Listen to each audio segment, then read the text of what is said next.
The boy looked innocent, his clear eyes belying a power that could shake the world. In his past life, driven by the desire to return to the real world, Han Zung slaughtered the brutal demon lords. But the one who brought him down was the one he trusted most. Ironically, fate wasn't done with him, and he was reborn into the weak body of a child. And so, in the form of a child, he began his journey to gather strength, to repay blood with blood, hatred with hatred. But darkness still lurks, and new enemies rise in silence. Can he overcome this cruel fate and fulfill his past life's blood oath? A monster with countless red eyes roars amidst the gloomy sky. In 2045, Earth faces terrifying, brutal creatures, and countless soldiers have already fallen in battle. They were no match for its razor-sharp claws. The colossal monster gazed upon the fallen on the battlefield. Meanwhile, a young man, pale with fear, faces its attack. Is this the end? He collapses before the sharp claws, seemingly surrendering to fate. But unexpectedly, a young man rushes in, slicing through the monster's tentacle with his sword. It was so shocked that its eyes widened as it stared at the hole in its body. Soon after, the enraged monster aimed its sharp claws at the young man. He frowned, unleashing sharp strikes that sliced the tentacles to pieces. But the monster retaliated, swinging a massive tentacle towards the young man. He blinked, staring at the massive object looming over him. The young man quickly drew his gun and fired at the tentacle. This man is the commander of Earth's last defense force. Han turned and spoke. Get up, we're moving on. The man who was just rescued finally came to his senses. He quickly raised his gun and fired at the monster, while Han carried his long rifle forward. Now, after endless battles, only a few survivors remain. With a grimace, Han Dung pushed his gun back to reload, kneeling as he took aim. Our target is right before our eyes, when suddenly a golden magic circle appears in front of the monster. Han Dung, stunned by this strange phenomenon, wondered, "What is that?" But before he could answer, he was sucked inside. His teammates, realizing Han Sung had vanished, frantically called for their commander, while in a strange space filled with chains, a mysterious voice echoed, "Answer the call, Han Sung." Suddenly, countless strands wrapped around his neck, making it harder and harder to breathe. Bound in midair, Han Zung fearfully eyed the bustling crowd before him. Unbelievable, I actually succeeded. So this is the rumored hero from another world. He glances at the iron cuffs on his wrists, wondering what these glowing shackles are, and where he is. Immediately, Han lowers his hood and steps forward, saying, "Otherworld hero, welcome to the Empire. You can only listen in silence to these strange words."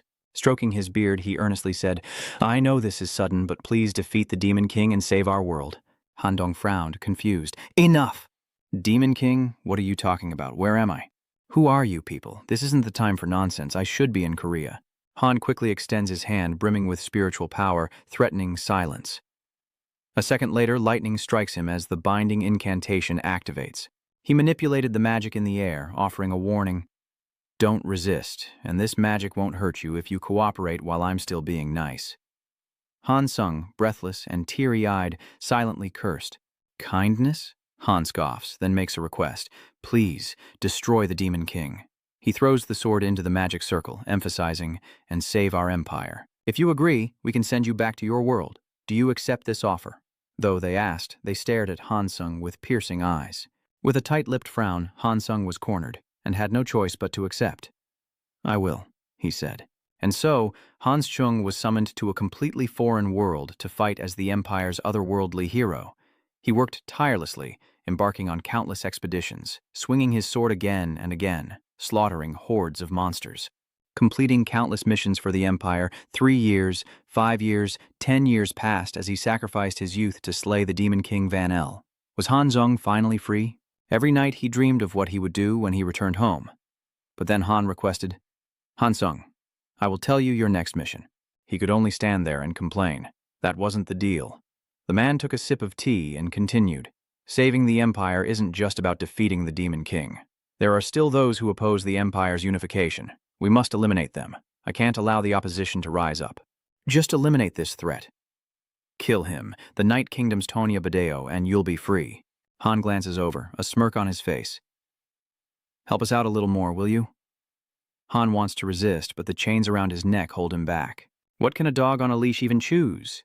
The explosions of war erupt once more, you bastards. When will this end? In the Kingdom of Knights, Titania, Hangung, and Badeo clash swords. Soon after, he successfully plunged his sword into the man, who cried out in pain. I didn't think you were this foolish.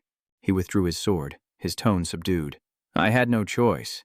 Sorry, Badeo. Was he questioning the otherworldly hero, Hansung? Badeo, drenched in sweat, continued. Don't apologize to me, Hansung. He slid down the castle wall and the next words left him frozen. Because soon you too will be discarded. Hung sighed, raising his palm and muttering, It's over. I'm finally going home. Little did he know, Brandenburg was already behind him. Suddenly, 2 golden threads wrapped around Han's neck, shocking him. He approached, plunging his sword into Hansung's chest before he could react, his tone menacing. Well done, otherworldly hero. Hansung coughs up blood, calling out Count Brandenburg's name. He smirks. Hansung, you've fought admirably over the years. You served the Empire faithfully, like a loyal hound. We, the generals and holy knights, acknowledge that. His eyes wide, he choked out, You vile hypocrites. It was all a lie. You never intended to let me go home. Just a hound that knows how to bite. As he fell to the ground, Ha-He laughed, bidding Hansung farewell. With fading eyes, he cursed, knowing they would never let him go so easily, but damn it, he would never forget this humiliation.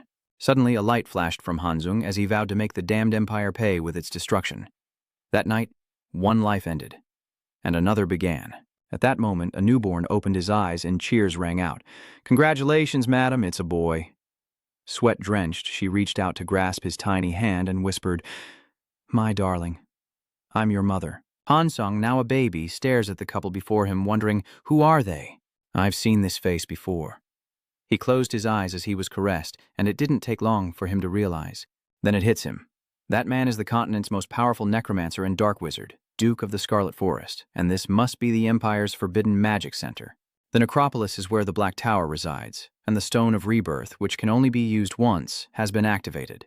It was something he had hidden, a forbidden object he prepared to break free from his hound's shackles, and his reincarnation was all due to fate.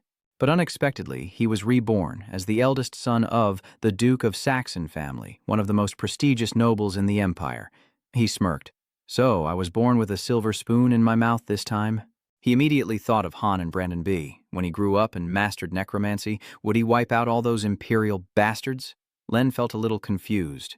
The baby isn't crying at all. How strange, she muses. His breathing is clear, yet he makes no sound. The madam is worried. Can you check on the baby? Dion purses his lips, annoyed. Am I really that much of a baby that I'd cry so easily? The nanny holds him, checking him over. His breathing is steady, so there's no need to worry. Len frowns, asking, Is it considered a bad omen if a child doesn't cry? She reassured him, Don't worry, but if you really want the young master to cry... The nanny patted his bottom hard, smiling. You can spank him until he cries.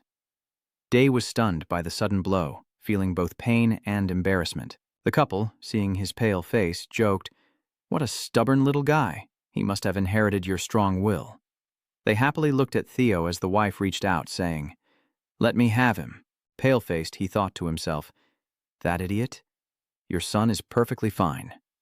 Elena then held him face down, raising her arm high and with his eyes tightly shut. Dao cursed inwardly as he braced for another blow. But instead, she gently rubbed his little bottom, surprising him. Theo took a deep breath, taking everything in. The moment the warmth of her gentle hand touched his skin, an image of Hansung flashed before his eyes. Suddenly, remembering something, he lifted his shirt, wiping his wound as he muttered to himself. When was the last time I felt such warmth? In my past life, Hansung was always alone, taking care of himself. Now he is Deo, and the trembling, gentle hand of the young noblewoman, his new mother, radiates a love he hasn't known for years. Hansung, who had never shed a tear, now couldn't hold them back, sobbing as a newborn should. Len sat on the bed and softly said, It's been 8 years since Deo was born, hasn't it? Time really does fly. Elena nodded in agreement. Is Theo still in his room? Ever since he was 4, he's always had his nose in a book. He took her hand, his affection clear. He must take after his mother. It seems he's starting to take an interest in magic. Elena brushed her hair back, asking, Oh, you still remember? The vow we made? He thought of do reading and continued, You mean the promise not to pass on the soul-summoning magic to do? She happily replied, You remembered? Len affirmed firmly, Of course I remember. Honey, don't worry. His birthday is tomorrow and I'm preparing a gift for him. Suddenly, a knock at the door surprised him. Who could be visiting at this hour? Just then, a flustered maid burst in, shouting, Duke, in the study, young Master Deo is... Her next words shocked them both as echoing voices filled the air. Deo bursts through the door, asking, "Are you all right?" He was kneeling, magic swirling around him, as Deo turned and exclaimed, "Mother, father!" Elena, terrified, clung to his clothes, stammering as his mother rushed to check him over. "Are you hurt anywhere?" "What exactly happened?" Day, grimacing, politely replied, "I'm all right, mother." Meanwhile, he raises his arm sternly to check the aura, sensing the spread of magical power in the air. And Deo is only 8 years old. Meanwhile, Elena was still heartbroken, while Deo struggled, begging to be released. Suddenly, he clasped his hands behind his back and approached Deo menacingly.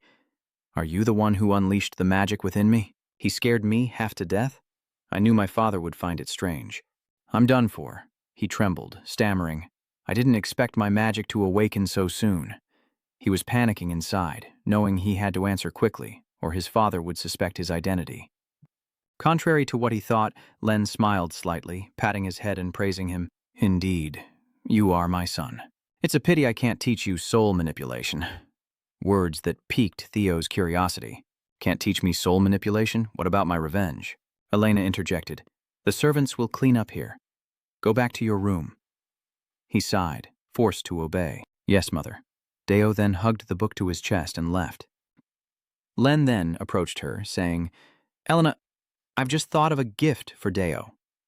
Later, at Deo's birthday party, the people in the hall buzzed with anticipation. "So the Count has arrived as well, and it's the young master's birthday. Of course I had to be here. It seems all the nobles in the Duke of Black's territory have gathered, but when will the young master appear?" Indeed, it's been a long time since such a grand banquet. The party's host sat pensively in the second-floor hall, listening to the murmurs. The party seems to be starting late, but it's certainly lively. He felt incredibly weary, surprised so many people would gather just to celebrate his birthday. Perhaps I'm used to being treated coldly as a hero, but the way they treat me like a young master now still feels awkward. But I still feel guilty about collapsing the table the other day. I didn't expect my magic to explode so powerfully just from remembering my time as a hero. Even so, it's a waste to miss out on soul manipulation with this power. How can I convince Father? I heard he's already thought of a gift. Maybe I can ask him to teach me soul magic instead? No, it'll probably be difficult. At that moment, Elena, in an elegant dress, approached and waved. "Sorry to keep you waiting, Mom," he cheerfully calls out to his mother. With a radiant smile, she added, "Happy 8th birthday." Deo looked at the cloaked figure beside Elena and curiously asked, "Who's that behind you?" Elena raised her hand, reminding him, "Go on, greet him." The mysterious figure slowly began to pull back their hood. This person is none other than Sphia, the Blue Magic Tower Elder, a master of water magic, and a sage. Elena added, "She will be your guide from now on," surprising Theo, while Sphia warmly said, "It's my pleasure to help." She winked, whispering to him, "Happy birthday, my son." "The Blue Tower's Elder has been invited as your teacher? So, Mom wants me to learn water magic, which specializes in defense and support. She really doesn't want me to learn dark magic." Xiajong opened his arms and said, "Can I speak with you in private for a moment?" He replied timidly, "Yes, Xia." Soon after, they stood in a place covered in white snow, and Sphia's voice echoed. "I don't know if you've heard, but I've been assigned to teach you water magic. Don't you have any regrets? Surely there's a different kind of magic you'd rather learn." Dion asked in surprise, "How did you know?" She raised a finger and said, "Wanting to learn soul manipulation? Your father's dark magic is understandable. However, the Black Duke's marriage conditions are known throughout the Empire. When Lady Elena was proposed to by the Duke of Black, she was terrified of his brutal reputation, so he swore not to pass on his dark arts to their children. I still remember the wedding day when the elders of the Black Tower cast aside their familiar black robes and wore pure white to attest to that vow. Because it was a marriage bound by such a sacred covenant, you cannot learn dark magic for the time being. But I'll find a way to convince Lady Elena. Are you willing to learn from me?" With a hint of confusion, he asked, "But aren't you wary of dark magic or soul manipulation? And you're an elf, a race that respects the laws of nature. Resurrecting the dead goes against that." Sphia chuckled, impressed. "Then what of the priests who save the dying? Are they acting in accordance with nature's will?" He listened silently to her perspective, realizing that soul manipulation and resurrection were the same in her eyes. He suddenly realized that Sphia was far from conventionally stubborn, and perhaps she would be an extraordinary teacher. "Then let's begin our lesson," she offered. "I heard you formed a small piece of the magic circle a few days ago. The first goal is to expand that fragment to complete a first circle magic circle." Theo was surprised and looked up. "Oh, a first circle? Coincidentally, most of the magic books I've been reading lately require that level to practice. So I'll finally create my first magic circle on this occasion. Sevia begins to instruct, placing her hand on her heart and concentrating. He followed her instructions obediently. Yes, master. Seo then slowly opened his eyes, realizing he was in a world unlike Earth. This place is overflowing with magic, but except for ancient beings like dragons, directly controlling raw magic is impossible. So I need a magic circle in my heart, a filter-like structure to refine raw magic before use. Gathering the scattered fragments of magic around my heart, assembling them into a complete circle, and then making that circle spin around my heart. Deo felt the circle around him and whispered, "So the magic circle is the path to imprint the flow of magic into the heart? I just need to do exactly as Master Pia said." Meanwhile, she continues teaching, starting with the first step, practicing controlling the flow of magic around the heart in a sequential and stable manner. Normally, this process takes at least a month, so don't rush. Deo opens his eyes, looks down at his palm, and mutters, "Master?" A blue circle appeared instantly, even surprising me. I did it. She was stunned, blurting out in surprise, "What?" She watched those small hands manipulate magic with confusion. A child who just started training can create a circle in minutes? If the child truly has innate talent, Sevia covers her mouth, asking curiously, "Can you try releasing magic along that circle?" Day immediately closes his eyes, accumulating energy into the circle, and says, "I'll try." "Master?" "He's creating a source of magic," she mused.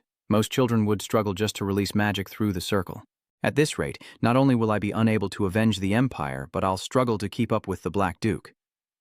In my past life, I only used magic seals engraved on my body to cast destructive combat spells. But this time it's different. This body inherited the Black Tower Master's abilities, so it can absorb magic naturally. Maybe I can learn not only water magic, but other magic as well." An energy surges through him, and Theo steels himself. "Okay, focus. Guide the magic flowing within to your fingertips." And creating a shard aimed directly at the Empire's throat, he opened his eyes as the magic gathered, pointing 2 fingers forward. Han's past life flashes before him, and in an instant a dazzling, sharp ice shard is formed. Sevia is stunned, swallowing hard as she thinks to herself. Generally, when magic is compressed and released, its form is destroyed, but he crystallized it into a relatively complete ice orb. Focusing on form might sacrifice some power. She watched him carefully as he channeled his energy, then thrust the ice toward a nearby tree. Instantly, it exploded in a dazzling burst, snapping the tree in two. Sevia turned, stunned, to see the ancient tree collapsing onto the white snow, a look of tension now etched on her face. Sevia glanced at him, a hint of doubt creeping in. It was sharp and hard enough to pierce a tree trunk, a level of precision a mere 8-year-old shouldn't possess. The boy was now waving his hand with a bright smile. Sevia knelt down, touched the tree, and sighed in awe. "Good heavens, I thought he could only manipulate magic, but he can release magical energy and integrate the ice element into it. Even though it's only elementary magic, he can perfectly absorb all the surrounding cold air like this." Seeing her lost in thought, he timidly asked, "Did I do something wrong?" Sevia turned and smiled softly. Looking at his worried face, she thought, for an innocent child to unconsciously create that, the sophistication of the technique is truly extraordinary. Sevia imagined the source of magic swirling in the air, accumulating and accelerating into a sharp, pointed mass of ice. His face flashed before her, superimposed on the magic circle. Those 3 formulas were the golden ratio of military magic. Sevia stared at the boy, who was fidgeting with his fingers, wondering, could he unconsciously recreate and cast such a complete, deadly spell? "Once again," he called out. Mizaya unconsciously raised her hand, stammering, "It's nothing." Now I understand why the Black Duke felt such regret. Soon after, she sat drinking tea in a large room. Len's voice echoes, saying she can't teach Theo. Why? A child who achieves a complete circle in minutes should be nurtured. Sevia interjected, saying that as soon as Theo completed the circle, he immediately cast a complete, deadly magic spell. Hearing this, he was stunned. Imagining the devastation those attacks would cause, she explained that it was hard to believe an 8-year-old could create such a thing. Magic containing the golden ratio of military magic formulas. The innocent face of Dell after striking someone down flashed in her mind, and she stated firmly, "Duke, young Master Dell has a gift for killing." Len stroked his chin, muttering that as an elder of the Blue Tower, which revered the path of non-killing, was she planning to use that as a reason not to teach the boy? Sevia took a sip of hot tea and replied, "Not at all. Thinking of how happy he was with magic in his hands, she continued, "It's precisely because of that I want to teach him myself and guide him down the right path." He frowned, confused, and said, "Then there's even less reason to refuse." Sepia unexpectedly blurted out, hitting Aln right in the heart, turning his face pale. "The Black Duke's dark magic. It seems Deo has found the magic he wants to learn. I've also heard the story of the Black Duke. I respect your promise to Lady Elena, but that doesn't give you the right to decide his future, especially not for someone as gifted as he is." Meanwhile, outside the door, Deo eavesdrops, but he remains despondent. "I can't hear what they're saying." Deo slid down the wall, guessing, "But they must be talking about him, right?" He recalled Sia's shocked expression and was surprised that his first spell was so powerful. Even Svea was astonished. He must be more careful controlling his power from now on. Suddenly, a dark shadow appeared before him, forcing him to look up. His mood shifts in an instant, and he happily shouts. Heomut chuckled, scratching his head as he asked, "What are you doing here?" He stands up, questioning him in return. "Where did you come from?" Heomut reached out and hugged Deo, laughing. Of course, it was all for the responsibility of protecting the Duke's territory. He lifts him up, excitedly recounting, "I just wiped out a terrifying horde of monsters," the boy excitedly surmises. "So, you've conquered a dungeon." Theo's expression turned pensive, like an adult lost in thought. In this world, dungeons and monsters are a matter of national importance. Ever since the Demon King's time, the damage caused by monsters has been significant, so the knights of this territory must conquer the unexplored dungeons within the Demon King's territory. Their main mission is to eliminate the monsters pouring out of the dungeons, especially in the Jackson Duchy, where the situation is far more serious than in other territories. He recalls his past life as Han Zung, blaming himself as the cause. In his past life, the Otherworld hero defeated the Demon King, and Duke Jackson was granted the Demon King's territory, ordered to subdue the monsters and turn it into imperial land. Back in reality, Do wearily looked away, lamenting that, in professional terms, it was called cleaning up trash. As soon as he was set down, he said, "Heomut, don't get hurt." Heomut chuckled, teasing, "Is Master worried about me?" Suddenly a voice rings out, declaring it a joyous sight. As the two turn to see who approaches, Theo murmurs, "Well," Piggy stammers out, "Your Grace." The Duke crosses his arms, glancing over and praising him. "This expedition must have been difficult for you." Heomut. At that moment, Elena and her servants arrived and she spoke cheerfully. "Oh, is everyone gathered here?" The three young men glanced over together. He wondered, "What brings Mother here?" Elena raised a hand to her mouth and softly called out to him. Dio quickly bent down, caressing his cheek in praise. "I heard you successfully cast a circle?" "Oh, my dear, you're so talented." Len added, "Congratulations." Elena turned and winked at him. "If there's anything you want, just tell me, okay?" This made him think. Would asking to learn summoning magic be too suspicious? What do kids his age usually want? After a moment's thought, he casually drops a bombshell that leaves them both speechless. "I want a little sister," Len said quietly, flustered. "All right, I'll try my best." He chuckled. "Yes, sir." Nearby soldiers couldn't help but chuckle at the scene, as one gently reminded Hamud. "Please don't laugh, Captain. Time passes and soon the full moon will reach its peak, illuminating the entire area." Day, sprawled on his bed, lamented having to act innocent at his age. Truly a hardship, likely brought on by using magic. As he drifted off to sleep, his past life's eyes snapped open in terror. It was the memory of Brandon Bird stabbing Han Sung from behind. His voice echoed, "Nice to see you again. Han Sung, it's been a while, hasn't it?" He choked out a wordless cry as Braden twisted the knife deeper, lifting Han Sung's body. "What a tangled web you weave. How can you change so quickly? Do you feel happy? Living with kind parents in that warm house, with a full belly and a warm back, you must think revenge doesn't matter anymore, right?" He emanates a murderous aura, emphasizing each word. "The Empire will find you. Han, they will hunt you until you are dead, until every trace of you is gone from this world." Overcome with fear, Han suddenly wakes up, struggling to breathe.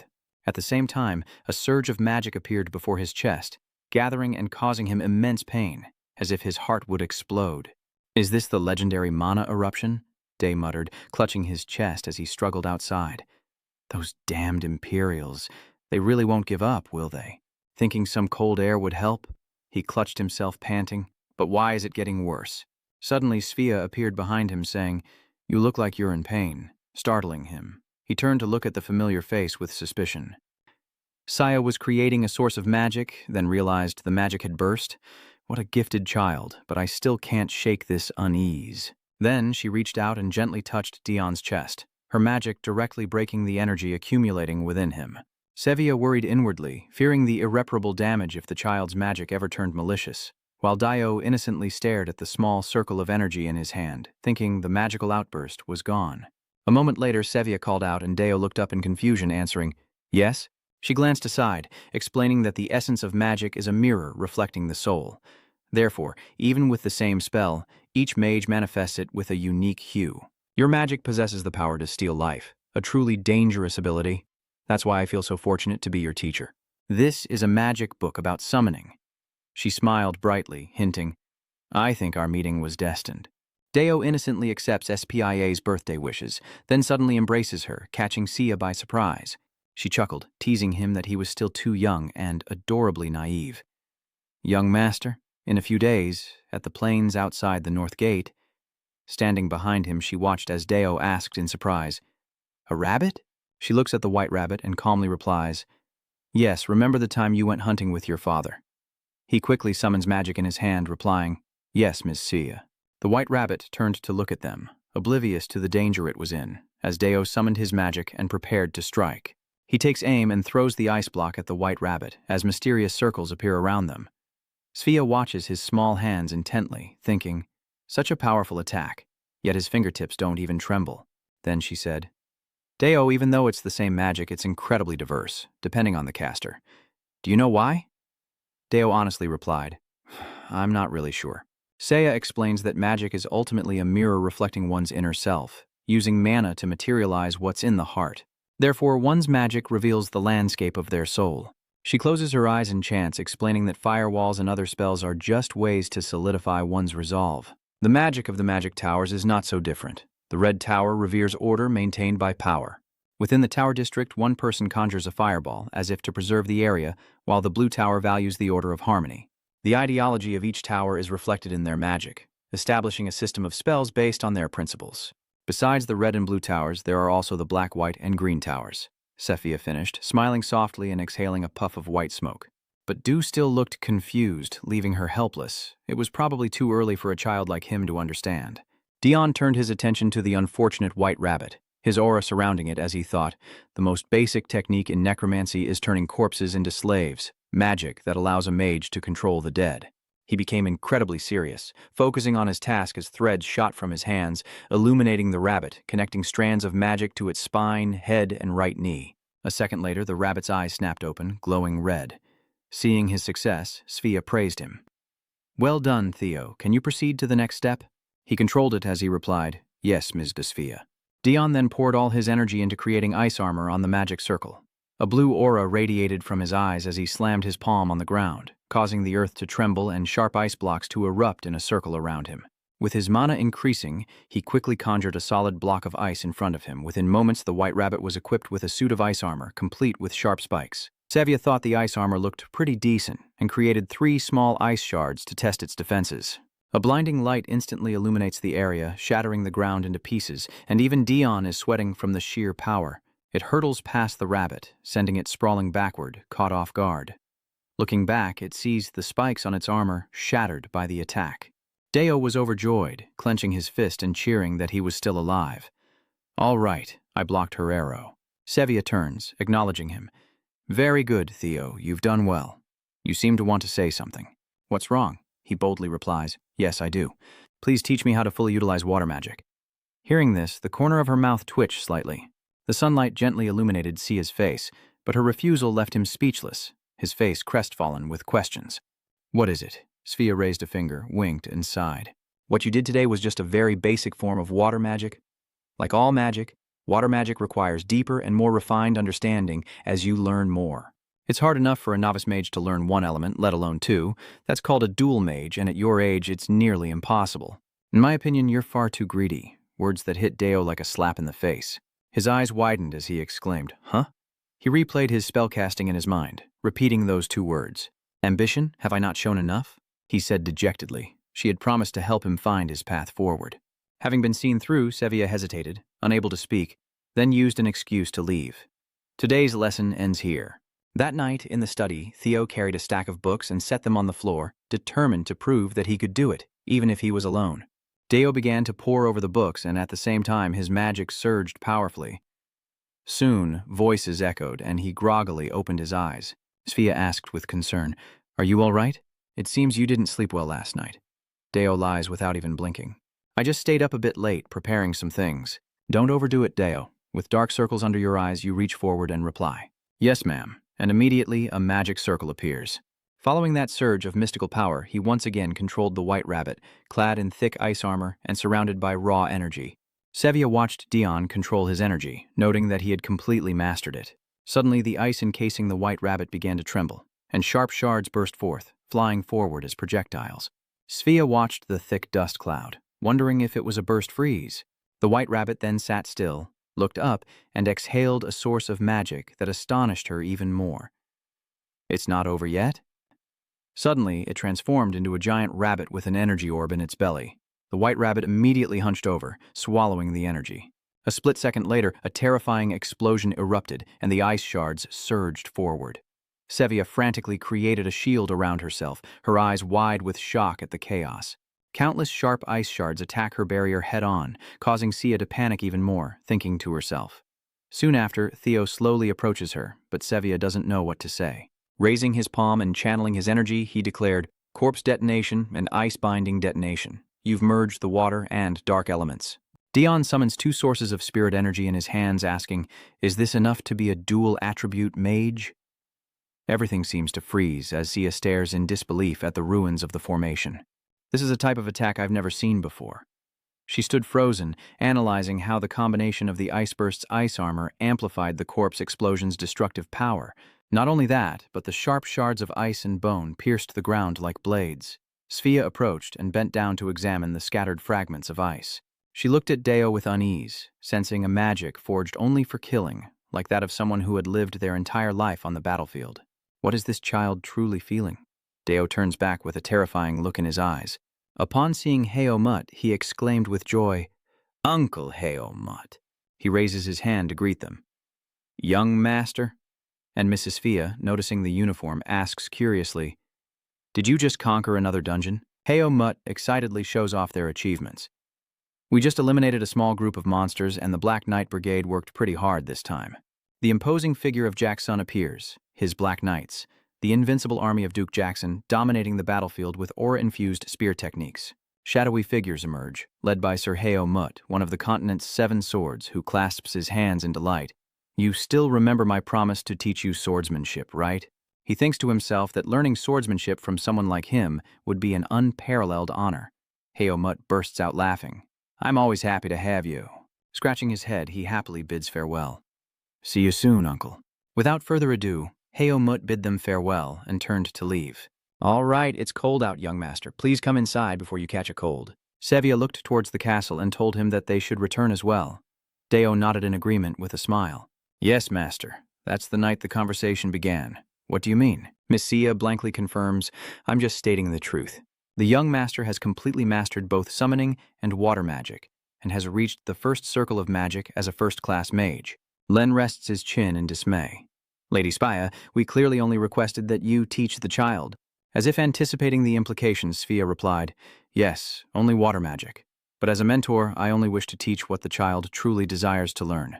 As I said, what he desires isn't just water magic."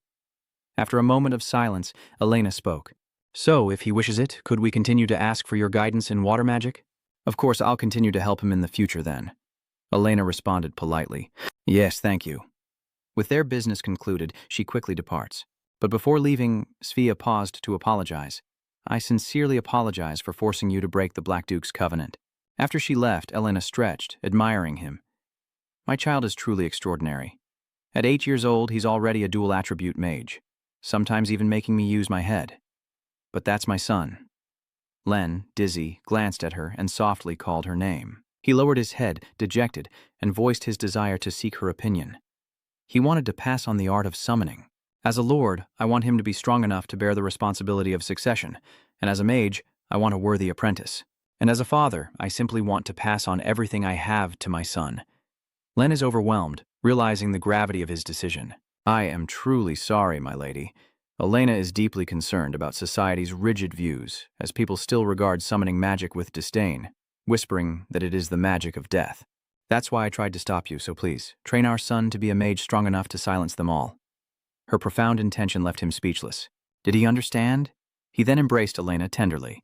I understand, my lady. I will do everything to make our son the strongest. And so, the first day of special summoning training begins. Dion is already being scolded. How disappointing. Deo, are you still summoning without understanding what you're controlling?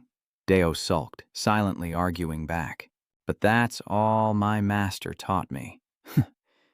In the basement of Jackstone Castle, in the Black Duke's magic chamber, as soon as Theo demonstrated what he'd learned, Len clicked his tongue and immediately brought him here.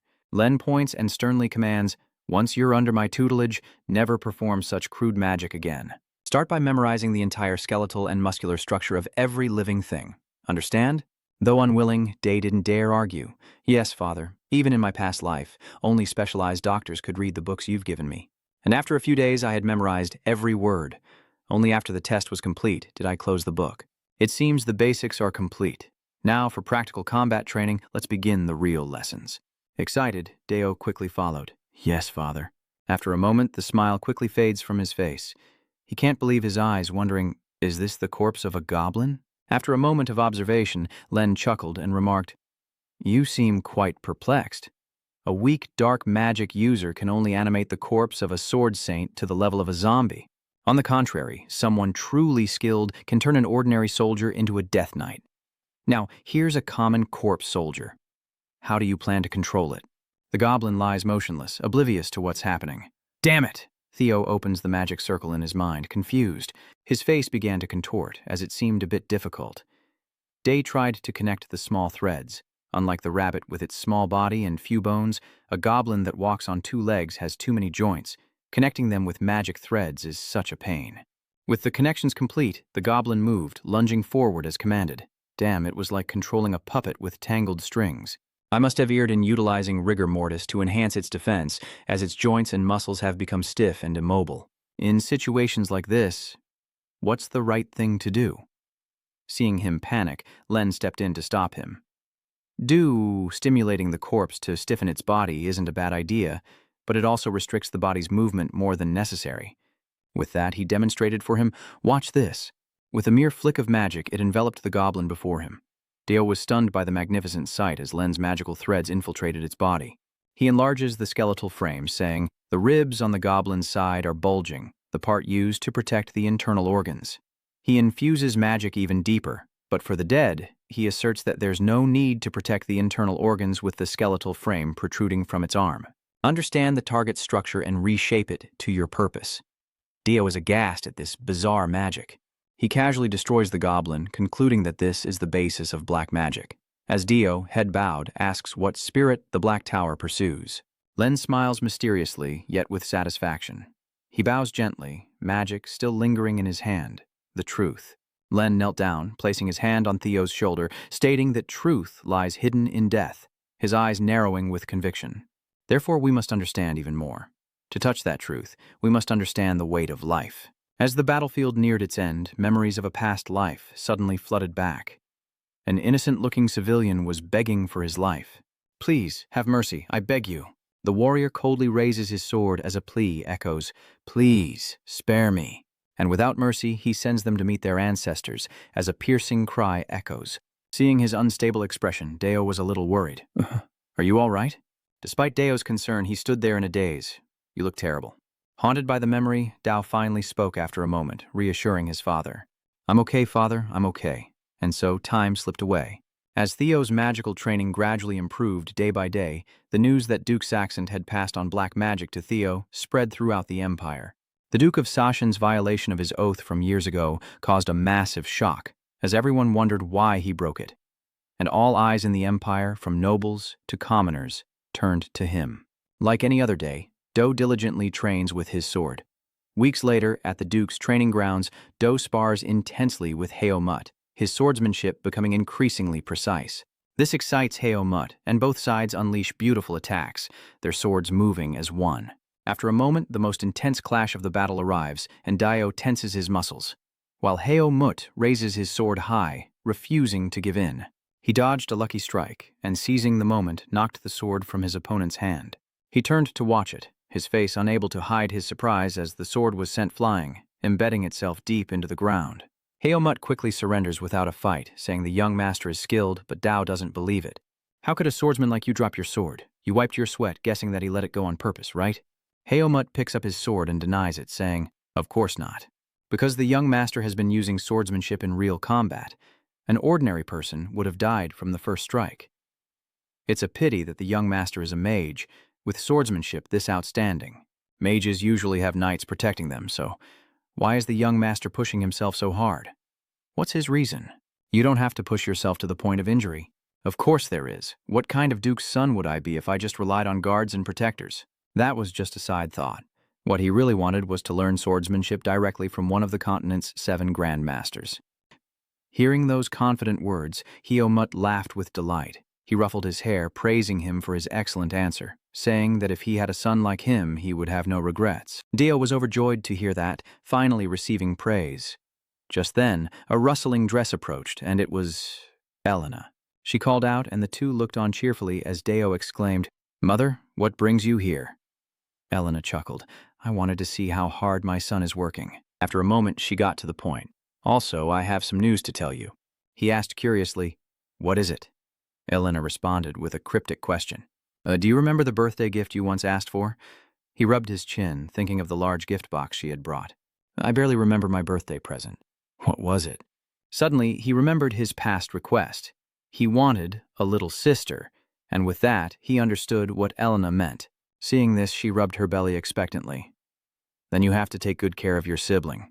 Dio clasped his hands, his eyes shining with excitement. "Of course I will." Time flies, and 10 months have passed before we know it. Deo keeps poking the baby's cheeks, making his grandmother overjoyed. "She's already got you captivated, huh?" He replied without hesitation. "Yes, that's right. I can't believe she's my little sister." Dio couldn't take his eyes off the baby, who was unbearably cute, prompting Elena to ask, "Would you like to hold her?" Even though Deo liked him, he was still a little shy. "Huh? Me?" She slowly placed the baby in Deo's arms. "Come on, don't be shy. Holding a baby isn't hard. Actually, once you hold them, it's not as difficult as you think." "What do you think? Doesn't she look just like you?" Seeing the baby smile so brightly, Elena felt a little excited. "How strange. She always cries when I hold her, but not when you do. She seems so happy." Deodo smiled gently at the tiny being in his arms. Suddenly, Len approached and asked, "How do you feel now?" To which Theo honestly expressed his feelings. "She's as light as a feather, yet so heavy." "Yes, sir." Len smiled gently, a sense of peace filling the room, the weight of a life. He placed a hand on Do's shoulder, reminding him, "Never forget that, Do. Now shouldn't you be heading to your lesson?" "Let's go, Do. Master Sphia is probably waiting for you." Sphia smiled, giving him a brief overview. Today's lesson would be practical combat training. Deo hesitated. "Am I really allowed to fight for real?" Sphia encouraged him. "Don't hesitate, just attack with all your might." He begins summoning a familiar magic circle, and Sevia creates a small magic orb. "Ready to fight and see how much you've improved?"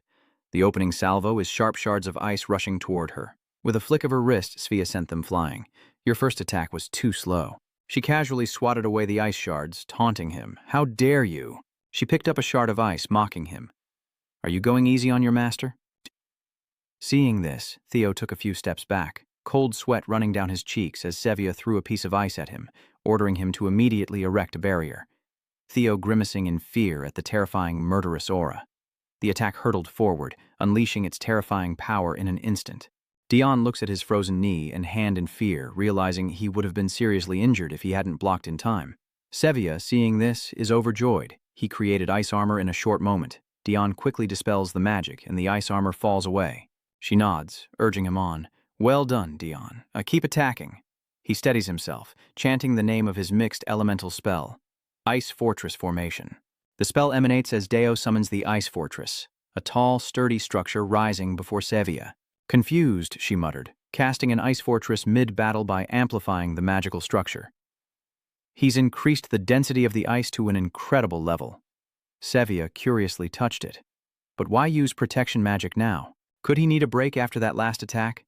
As she pondered, something caught her attention, a sound coming from the other side of the wall. Ice burst. A great light erupts as the technique detonates. On the other side of the ice wall, Sia is stunned, trying to make sense of what just happened, a bead of sweat rolling down her bewildered face. Magic erupts, engulfing Sophia's body, and as the explosion subsides, the ice wall collapses. Success! Deo made the ice wall even denser and detonated it, turning the pre-compressed, enhanced ice particles into an ice bomb. Deo excitedly thought, "There's no escape, Master." But the scene before him filled him with dread as he cried out, "Master, your whole body is cracked and almost frozen into shards of ice, leaving holes everywhere." "Sevia, were you calling me?" she suddenly asks from behind. Deo breathes a sigh of relief. "You startled me." So it was just an illusion. Sevia snaps her fingers, dispelling the ice on the mannequin. That's a fearsome skill. Deo never imagined that a mere level 1 mage could injure an elder of the magic tower. Deo bows his head, remorseful. "I didn't mean to hurt you, Master." Sphia chuckles softly, reassuring him that she knows. "Actually, I'm glad you hurt me. You believe I'm strong enough to handle your full power, don't you? As your master, that makes me prouder than any praise." Hearing that eased his worries somewhat. "Really?" She states that matter-of-factly. "Of course, you're an excellent disciple, but how did you come up with that magic formula?" Deo gives a modest smile, saying it's all thanks to his master's guidance, as she smiles back warmly at him. Later, in Len's private chambers, she gently touched his cheek and asked, "Sphia, what happened to your face?" "Oh, this. I was just careless while teaching the young master. His formula is particularly sharp. I owe you again, SPIA." She shakes her head, refusing to take credit. "It's nothing. Having such a talented student is my pleasure." Lee spoke seriously and clearly with Sphia. "Could I ask another favor of you?" "Sia is always open to your requests. Yes, please continue." Len recalls the monster's report. "A horde of orcs has crossed the mountains into our territory, and a small cavalry unit can't handle them." The atmosphere around Sia darkens upon hearing the news. "However, I intend to have Del participate in this battle." Sphia immediately stepped in to defend him, saying that Master Del wasn't ready. Len quickly reasoned that there would never be a chance to be ready on the front lines, and protecting territory was the duty of the House of Saxon as the Duke's heir. He needs to understand that responsibility, and Theo is no exception. Sevia had no choice but to obey. "What do you need me to do?" "Before I answer that, there's something you need to know. I'm entrusting him with my creation. I want you to guide him until he can control its power. The rings represent the artifact's mysteries.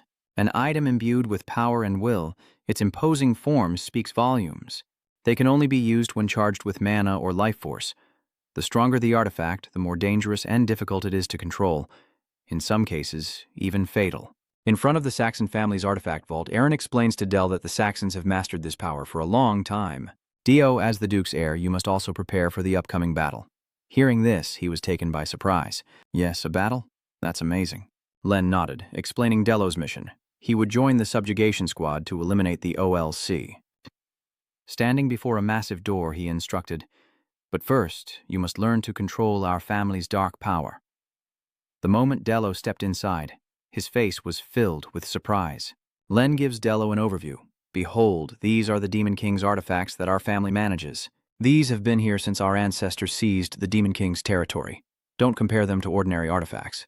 He looked around, unable to hide the excitement in his heart, and said he could feel the powerful mana emanating from them. The man nodded in satisfaction upon hearing this. "Indeed, everything here is incredibly powerful and dangerous, so don't touch anything until you learn how to control it." But when he turned around, it seemed the boy had vanished. He searched, unaware that the boy was right behind him. Where did he go? Earlier, Deo wandered around, seeking an artifact that resonated with him, when suddenly a sound emanated from a nearby shield. "Hey, you there. You have a burning desire for revenge, don't you? I can feel that hatred." The other artifacts clamored for him to choose them and join their killing sprees. "You coward, choose me. Let's explore new depths together." He touches his chest, guessing that these dark artifacts are resonating with every lingering grudge in his heart. But it's not enough. He needs something stronger. He suddenly realizes the artifact has been clinging to him. How long has this cloak been here? With his vast experience, he recognized it instantly. Wait a minute. This is it. The ultimate artifact used by Duke Buddha of the Demon King's army during the Age of Heroes. Its power makes darkness tangible, turning him into a formidable opponent, and without a second thought, he puts it on. "Let's give it a try." Seeing this, the two others panicked, and soon darkness enveloped Deo. In the hazy space, a strange sound echoes. "Hungry, so hungry." Dion remained calm as the water droplets beneath his feet rose up. It had begun. This is no ordinary shadow. The one who wore it could summon storms of darkness, controlling shadows as if they were living beings. To truly control it, the master must force the shadow to submit. The shadow rises from the darkness, attacking Theo. This won't be easy. His eyes widened, his focus intense as cold sweat trickled down his cheek. From the outside, only a dark sphere could be seen. Sevilla anxiously inquired, wondering if this was cause for alarm. He rubbed his throbbing head. If this continues, I could lose my mind and be consumed by the shadow. Hearing this, she panicked and was about to ask for a solution. What? Then hurry and get to work. We have to force it out. Before they could react, a blinding light erupted, and the sphere of darkness dissipated, revealing Theo once more. Yes, he answered proudly. Yes, sir. Sevilla hurriedly ran over to Han and asked, Are you all right, Do? He quickly replied, as if nothing had happened. I'm fine. Hearing that, she breathed a sigh of relief. You scared me. Deo scratches his head sheepishly. He was only bitten once, but I'm curious as to why he's not even scratched. How could a child withstand such a powerful artifact? Dio turned worriedly to call out. Father, I have a question. Instinctively, he tells him to go on, allowing him to express his desires with an excited look. Can I try the others too?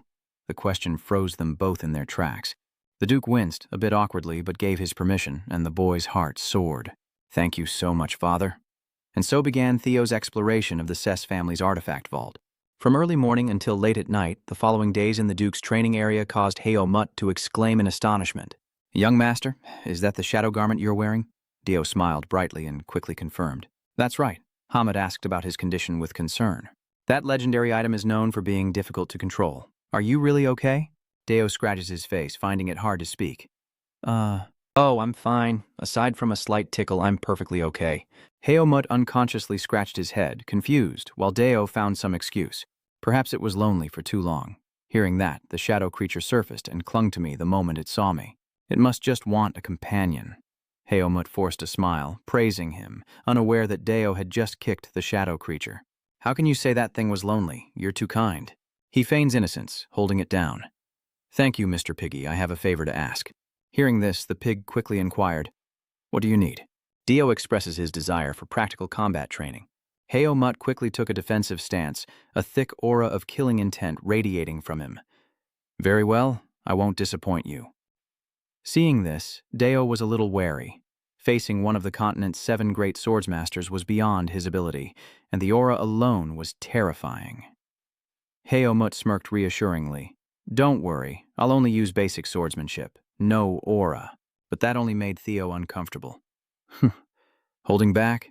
A knight should always fight with everything they have. That is a knight's conviction. His true purpose isn't the sparring match itself, but to train in the use of shadow magic. Magic emanates from the cloak, beginning to envelop the arena. The power from a weapon crafted from shadow objects will determine the true value of the creation. Therefore, this battle will be a necessary test, and as magic is unleashed, Hemet raises his sword, preparing to defend. With a single slash, he swiftly eliminates the shadow blades.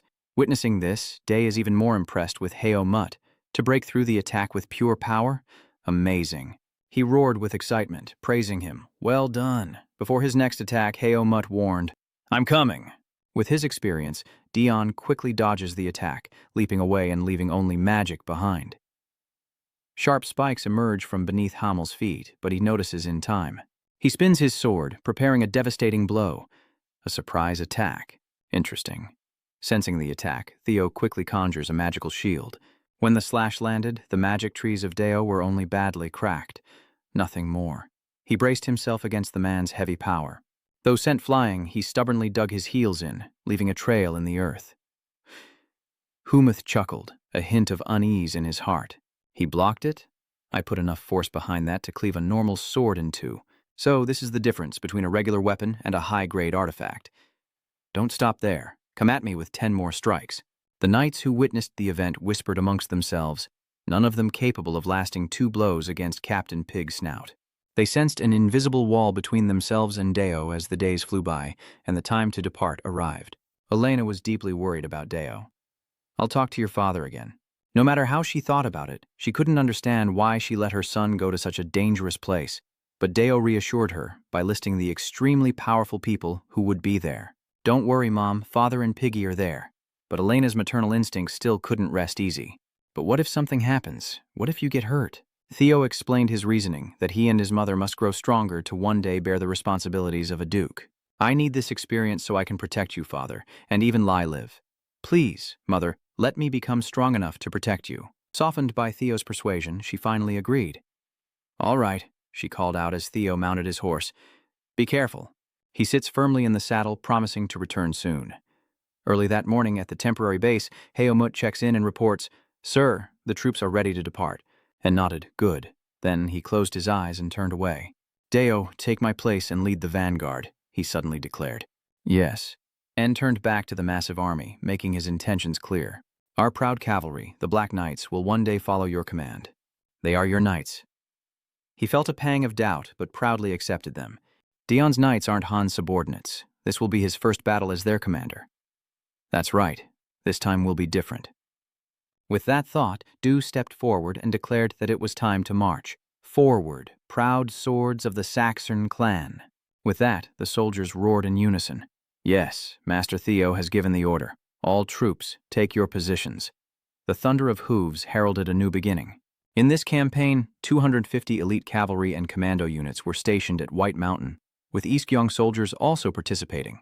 They quickly arrived before a large waterfall, their target about 1,000 orcs. The orcs have crossed the mountains and are heading up the Saxa River to escape the cold and hunger. They'll soon be heading downstream.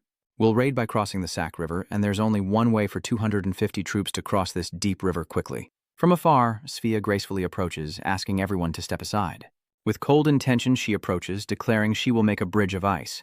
They cheer, calling out her name. Master Sepia has come to help. Though her master valued peace, in a flash, Sepia created a strong, sturdy ice bridge, then gestured for them to cross. You can all cross now. May you return victorious. Len doesn't forget to express his gratitude, saying, I appreciate your support.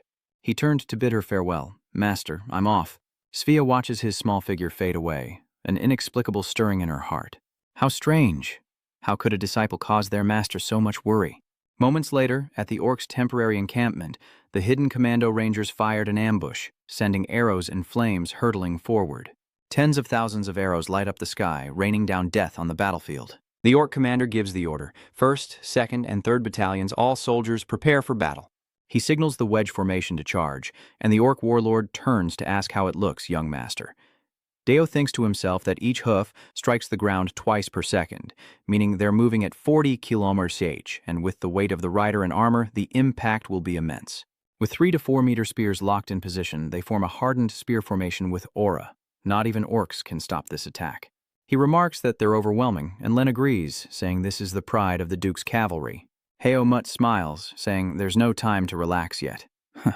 Young master, this is just the beginning. The OLC forces have taken up a strong defensive position. The battle between good and evil rages on. The ambush was successful, but not enough to wipe them out. A voice responds, we'll retreat, regroup, and take turns attacking. A signal flare is launched, and the soldiers shout the order. Retreat the cannons, and the entire unit returns. The war horses immediately retreated back to the encampment, leaving the orcs confused about the righteous army's next move. It growled in anger at the sudden retreat, and Harris quickly received the order to turn his horse and withdraw. But the orcs wouldn't give up, launching spears in his direction. The javelins struck with incredible force, unseating Harris as Dio watched from above in stunned disbelief. He realized something and pondered seriously when a voice interrupted, Don't! Airbow, a knight, had fallen, and Deo said, Is it beyond saving already? The proud sword of House Seasun lay powerless before the enemy, and he turned to ask, Why are you just standing there? Len seemed hesitant, and Heomut didn't move either. The orc is too close to Harris. It's too late to dismount. From this distance, I need to pierce its thick hide in one strike. Orc skin is much thicker than other monsters, so I need to adjust the Ice Flash formula, add a high-precision sniping formula, lock the trajectory to ensure stability, and increase the perfection. Then I'll unleash the Ice Flash magic, La Magnum. A ferocious orc lunged to attack Harris, but Dell's attack immediately pierced through it from above. Even from this distance, his accuracy is impressive. Heomut spoke, surprised. Young master, where are you going? Len stopped him, saying, Let him go. Helmut was surprised and called out, Duke. He muses that at such a young age, he's already created his own mana technique with that level of firepower. As Len and Helmut watch his every move, thinking Dell's inner world must be nearing completion. Dell pauses, lost in thought, realizing that the others have already gathered. Deo stood there, observing carefully and contemplating. Now there were two problems. One, his body was frozen from the shock of falling off the horse, and two, his initial magic formula was too long and not optimized enough for real combat. That's why you have to learn basic identities like a plus b times a, a squared minus, b squared. I should simplify it too. He calculates in his mind that, for example, a 98 ice bullet, but that doesn't seem right. He suddenly thought it was still a bit long and suggested this. After calculating, he suddenly concentrates, muttering, ice bullets. Harris, wounded and defenseless, looks around for help. A sharp ice spear shot from afar, piercing the orc's head before it could react. It was instantly annihilated. Harris cried out, "Young Master Theo, why would you come all the way here for someone like me?" Theo didn't reply, but gently stepped down and approached him. He approached, his voice soothing. "Don't worry. House Saxon never abandons a loyal sword, and those orcs aren't giving up yet." He lunges at Harris, who cries out for help. The young master, face contorted with rage over his fallen comrades, roars, but Theo calmly unleashes his shadow blades. Immediately, the streams of energy surrounded the orc. He smiled contentedly, muttering about absorbing them. The streams of energy immediately began draining its power, relentlessly consuming it until the ORI's body was beyond recognition. Slowly, the energy absorbed everything until only the head remained, until only bones were left on the ground. Deo laughed triumphantly, saying, "Still here, huh?" He unleashed an ice barrage, instantly obliterating the orc. Wiping away its blood, Deo declared, "That's that." Hari says in surprise, "Young Master Deo, I can't move my legs." Embarrassed, Dew still happily picks Harris up, exclaiming, "It's a success!" Deo calmly says, "Leave the rest to me, Piggy." Piggy immediately accepts the offer and orders the cavalry squad to charge. With cries of battle, the soldiers charged forward, for Sarsu and their young master, Deo. Soon after, a report echoed through the Sarsu barracks. "Doe, the mission to eliminate the orcs was a success." Len said sternly, "I called you here because I have something to ask. Why did you charge into enemy lines alone? What possessed you to be so reckless?" Deo seemed worried about being scolded, trembling as he wondered why he was being reprimanded. Len continued to question him about why he charged into enemy lines alone, and Deo explained, "Yes, Father, you said I would lead the Saxon Knights one day, so I acted in a manner befitting that honor." Len seemed satisfied, but he still thought Deo's reasoning was weak, making Deo wonder why his father, who was known to value his knights so highly, was acting this way. Deo then asked, "May I ask why you stood by and watched a knight be killed?" And explained, "The northern Demon King's territory, ruled by the House of Saxon, constantly suffers from monster waves. The knights on the front lines raise their swords not to be saved," he replied, still puzzled. "But I expected you to save a loyal knight." He countered, "Like you did? Do you want the people who must think and act on the battlefield to hope someone will come to save them? How many knights do you think would survive with that mindset? The knights in our territory must constantly sharpen their blades to face the ever-present dangers. Only when they've reached their limit will I intervene personally. That is the noble duty our family must bear." Deo realized, thinking to himself, this was indeed a truth he could not deny. He knew this in his past life, yet he had forgotten. Len then placed a hand on his shoulder and spoke, "But I commend you for acting according to your own will. Don't lose that spirit." Dion nods in understanding. "I understand. Father." The light from outside shines on him like a halo. Len pulled back the curtain, saying, "Let's return to the castle." The story of the young duke's heir personally plunging into the orc horde to save a single knight had become the Empire's favorite topic of conversation.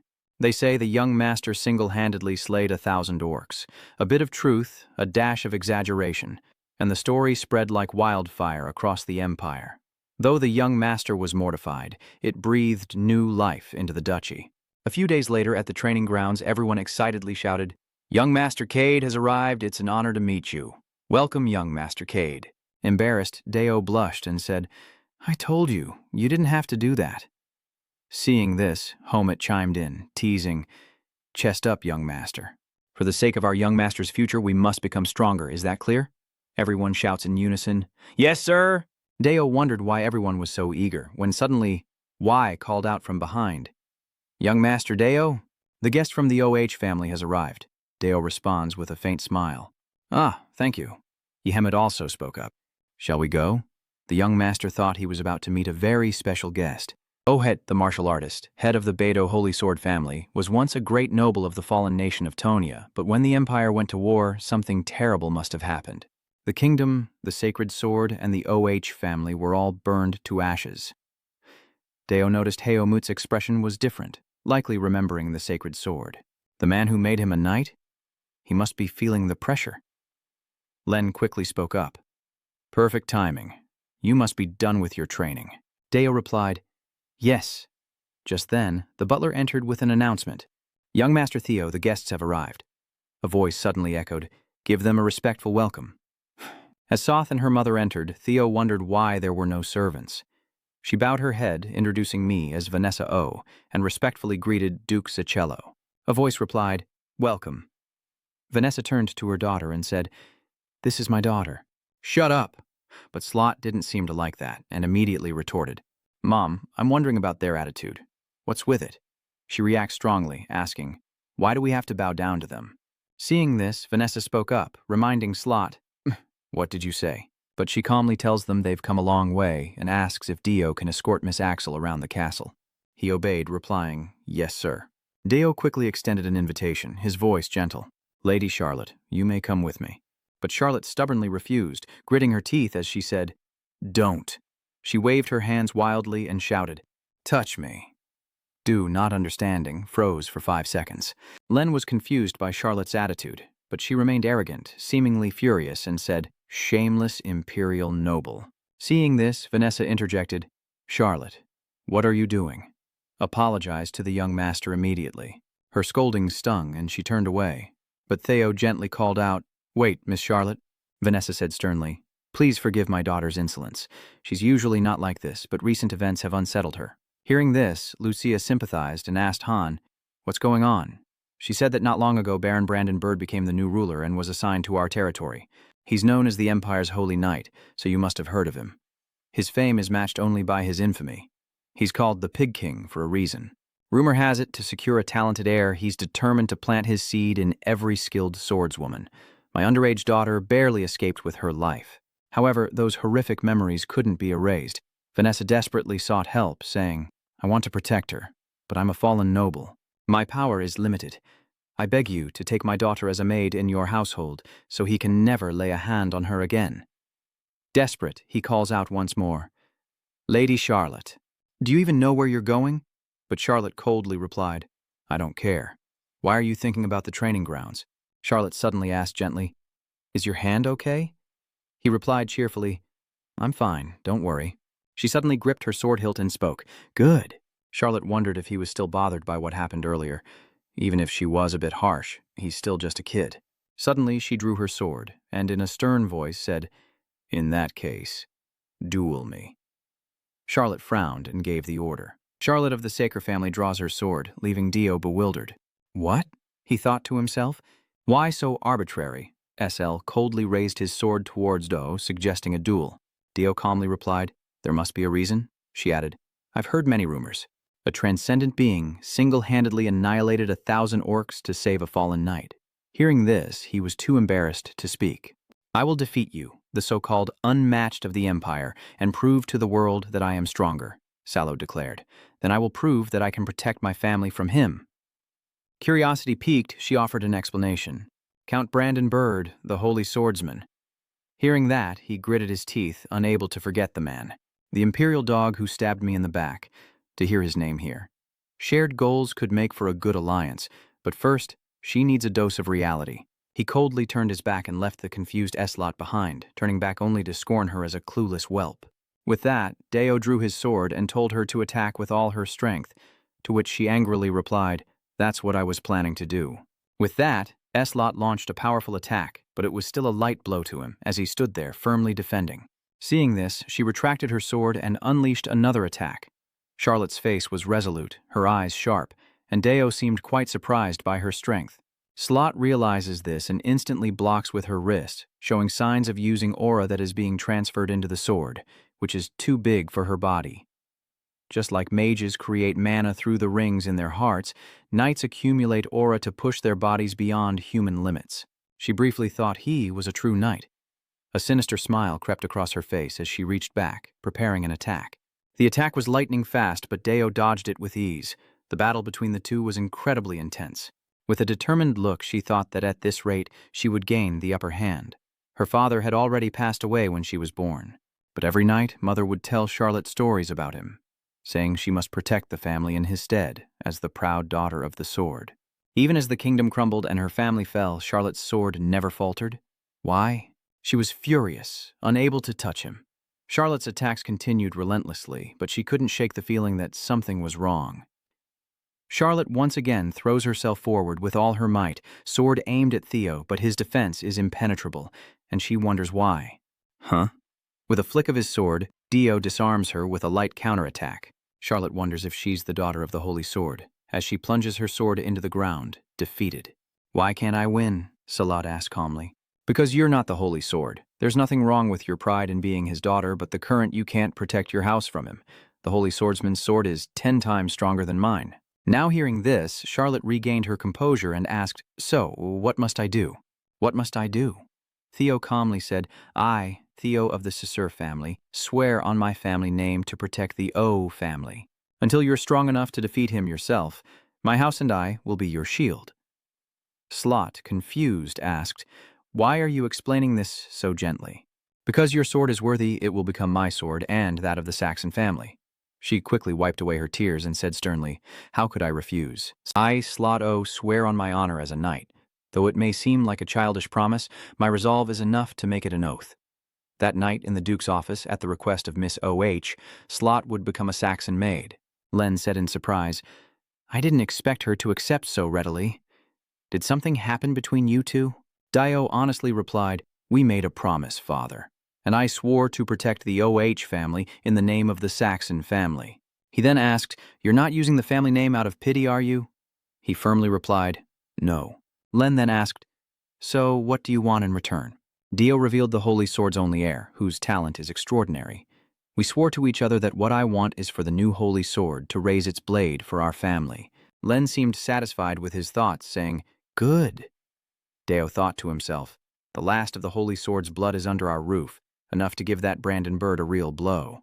Meanwhile, in the old capital of Teotonia, Meobach, a furious shout echoed as a wineglass shattered on the floor. Brandon Bird angrily shouts, Those arrogant fools dared to act first? The soldier replies, I apologize. He slammed his hand on the table, yelling, You fools, you couldn't even catch one girl? The soldier replied, We sent assassins, but they were lost before they reached the Saxon estate. We suspect Lot O.H. is the one who took them out. Brandon Bird's eyes narrowed, his face contorted in fury. He walked away, thinking to himself, Useless fools. Brandon Bird gently placed his hand on the table, wistfully recalling the good old days. He recalled stabbing Deo in the back. Brandon Bird caressed his sword, saying, Agree, Holy Sword Durano, my lovely fiancé, just wait a little longer. He plots, I will create the perfect heir, no matter the cost. Brandon B. orders contact with the Thieves' Guild, sending men to the Duke's territory.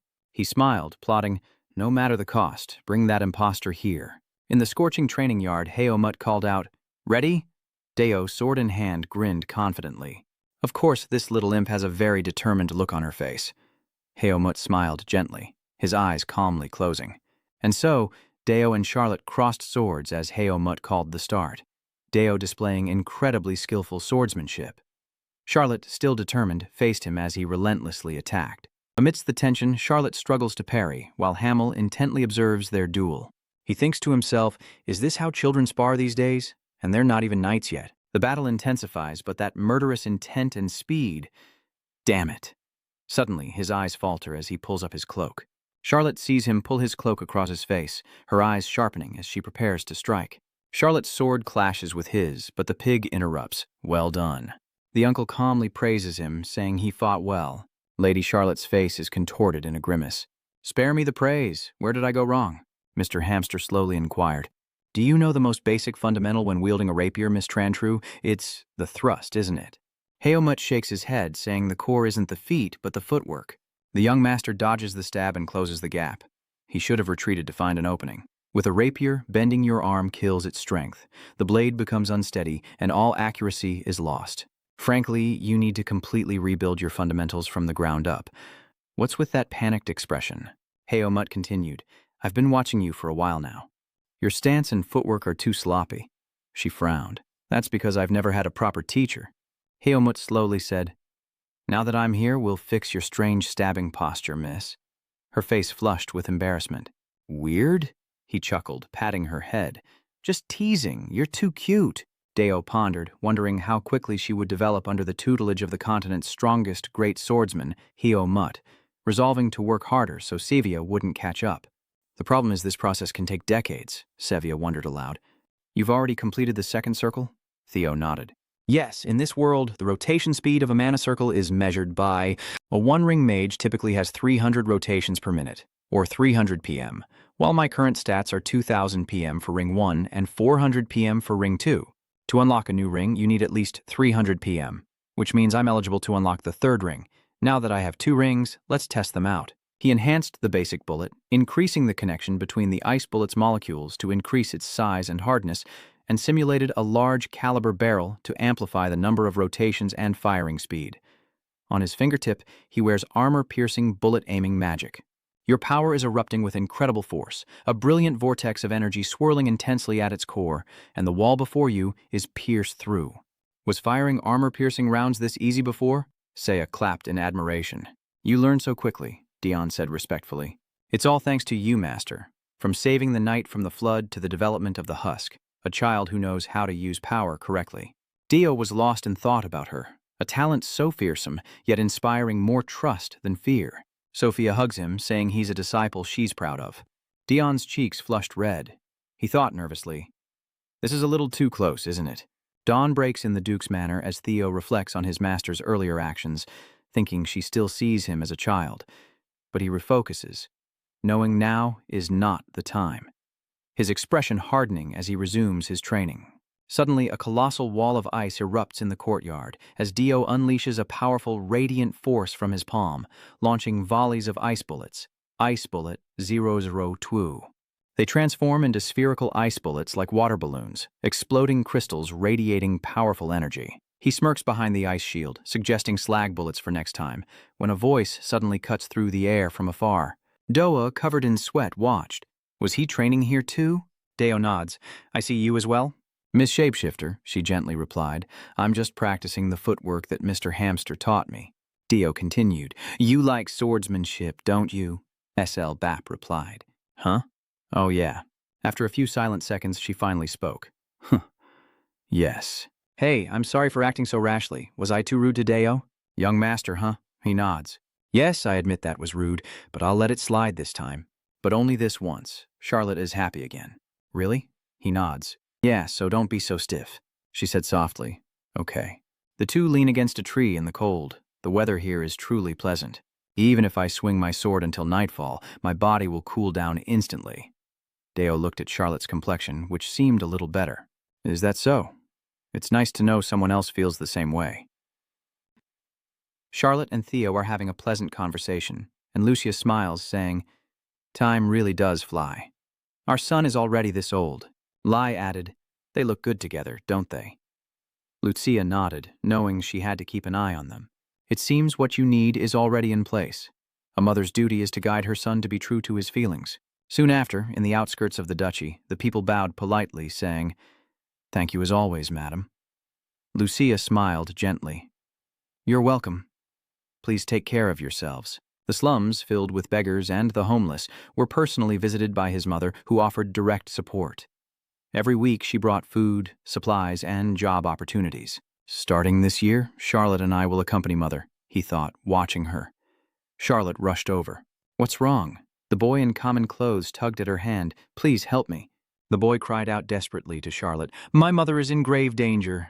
The boy sobbed, crying out, Please help me. Chasing after the decoy and the boy, he thought to himself that it was extremely suspicious. Abandoning the escorting knight and running into the complex network of alleys, not asking for help from adults, but only targeting the decoy was suspicious enough. A figure on the rooftop watches him run below. He's spotted them. It's one of the Thieves' Guild, likely sent by the Holy Swordsman. I knew it. Their target is the husk, but they're being a little obvious. The boy stopped and said, Wait here, I'll call my mom. Hesitating about the decoy? Oh, right. Suddenly a man slowly walks out, chuckling. Honestly, what's a noble child doing in a dangerous place like this? We only have business with the young lady, so I suggest you quietly leave. You'll only get hurt if you interfere. He smirks and shouts, I, Del Saxon, vow to protect the O family's daughter from you thugs. He chuckled mockingly. How gallant, but maybe you should take a look at the situation. Looks like you need to be taught a lesson. Deo doesn't have his sword, but he smiles reassuringly. Don't worry, don't be afraid. This is the perfect opportunity to test his new move under the guise of self-defense, as John's men charge at him and Zachlot from all directions. He quickly controlled his power, engulfing them all. There. John angrily shouts, Get out of the way, you idiots! Deo smirks, thinking, he's quick to notice. He must be high level. His vortex of power emanates a strong, dark purple light. The group is trapped, unable to escape. No, it was all part of Deo's plan, a technique he discovered after turning 2 shadow rings into a parasitic form. They move on their own, turning their targets into the living dead. Seeing this, Jian's face showed a hint of fear as his men were easily defeated by the vortex. What was it doing? Suddenly, a giant of a man appeared behind him, rubbing his belly and groaning, so hungry, so very hungry. The man caught in the vortex is terrified. It's a zombie. Finally, Jian shouts, What are you waiting for? Kill it now. He gritted his teeth, thinking even the Duke's son would die from a single strike. A green light emanates from Jian's palm. No one can stop my dark magic in this alley. But Deo's dark magic barrier blocked his shuriken. Damn it! Jian gritted his teeth, grabbing his sword and leaping from above. The shell suddenly bursts open, unleashing a barrage of water orbs at Jian like a 0012-gauge shotgun. They flew with incredible speed, piercing his body as blood splattered everywhere. The corpse mage, hiding behind the wall, anxiously watched Deo. The giant is frantically devouring Jian's men as Deo struggles to stand. He didn't die from a single shot. He must have a very strong aura. Blood streams from Jian's mouth, his eyes sharp, but before he can react, the dark power cleaves his body apart. The giant relentlessly digs his sharp nails into the man, blood pouring out like rain, so hungry.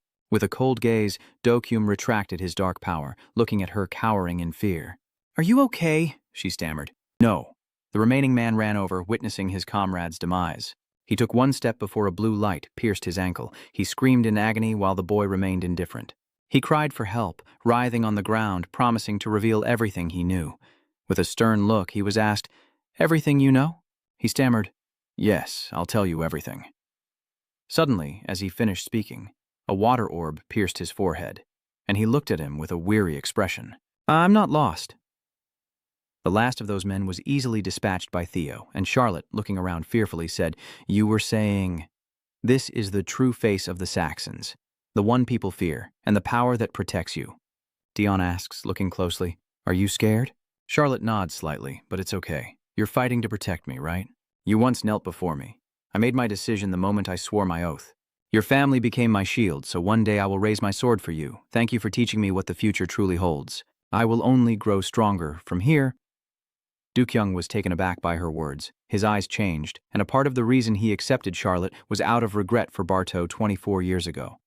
As he gently reached out to her, Deo smiles, thinking that Saklo's choice to become his sword makes him happy, and Saklo blushes, reaching out to him, a gesture with deeper meaning than Deo realizes. Meanwhile, at the burning Black Brand Manor, the old man looked furious, his face contorted in anger. Damn it, I knew it was difficult for the Earl to come here, but I had to invite him to the Saxon Duke's territory. Len's stern attitude. Please accept the friendly respect of our 2 houses, and do not refuse this invitation. Enraged, he knew this summons from the Black Duke demanded accountability, an order even a great holy swordsman couldn't defy. A few days later, in the Duke's castle, a solemn figure sat upon his throne, saying, I'm glad the Earl made the journey. Bran watched him intently, fear in his eyes as Len continued, I didn't expect you so soon. Forgive the humble welcome. Bran awkwardly placed his hand on his chest. Nothing is more urgent than your grace's summons. His eyes drifted to the corpses of the monsters. Following the uproar at the Duke's estate, a sense of unease spreads throughout the Empire, compounded by a brazen kidnapping. I believe I know why you've summoned me, but as a sword loyal to the Emperor, I have no involvement in this shameful affair. A dark power with a black-purple aura flies toward Bran, who tries to resist with his sword. What is this wind? Bran's subordinates are withering away. Sir, our men are being incinerated piece by piece. Please have mercy. Bran recoiled in terror. Even the Magdalene Holy Knight couldn't withstand it. His face filled with terror as he looked around. This magic, a cold, dark purple light. It's high-level black magic void storm. Bran screamed. Duke! He sternly commanded them to kneel. Does the Duke understand the gravity of his actions? The Holy Knight snapped. Len coldly continued. I advise you to listen carefully, Count. Bran gritted his teeth, knowing there wouldn't be a second warning. He thought fearfully, damn it, even if the Black Duke is right. Bran's knees buckled, never expecting things to go this far. He stated clearly, you know I brought you here for peace, but if you dare lay a hand on the children of House Sack again, I will wipe out every last remnant of House Brandenburg. I demand you etch this into your heart. You must be tired from your long journey. Earl, rest and warm yourself. He lowered his head, saying softly, I am deeply grateful for your grace, Duke, but unfortunately, circumstances prevent me from staying in your territory any longer. Len nodded, understanding. Then I shall pray for your safe return. What her father showed Count Bradenbach, one of the Emperor's most loyal retainers, would ignite the Empire like a torch. It was only a small spark now, but soon the fire would catch, and it would be their duty to bring down the Holy Swordsman. When the world learns the Holy Swordsman knelt before the Black Duke, the Empire's foundation will tremble. In Duke's office, Len bravely removes the cloth, revealing what lies beneath. She hesitated, asking, This explains everything. These are the bodies of the Taoist Society members who attacked Deo. Saya's face filled with horror as she said, Deo did all of this, limbs scattered, riddled with holes, organs splattered everywhere. For the first time, Sia questions his own methods. Len continues, As you can see, guiding Deo's extraordinary talent down the right path will require your wisdom, Sifia. I want to offer you the position of chief advisor. She seemed to understand everything he was saying, meaning she was no longer just a tutor, but under the command of the Sacks. Deo needs you, Sia. I can't guide him alone. With your help, things will change. Sfia hesitated for a moment, then mustered the courage to answer, I understand. Understanding how the child sees the world is now paramount in the magnificent castle hall as Deo's 10th birthday arrives. Unlike last year, even representatives from the Emperor's faction are here, when suddenly someone approaches Theo. Most notably, a young man with red hair stands before him. Welcome. Marquis Eurus.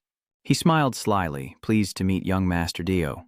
Earlier in the magnificent hall, oh my, look at this food. Wow, it truly lives up to the Sir's family name. What a beautiful sight, hard to believe.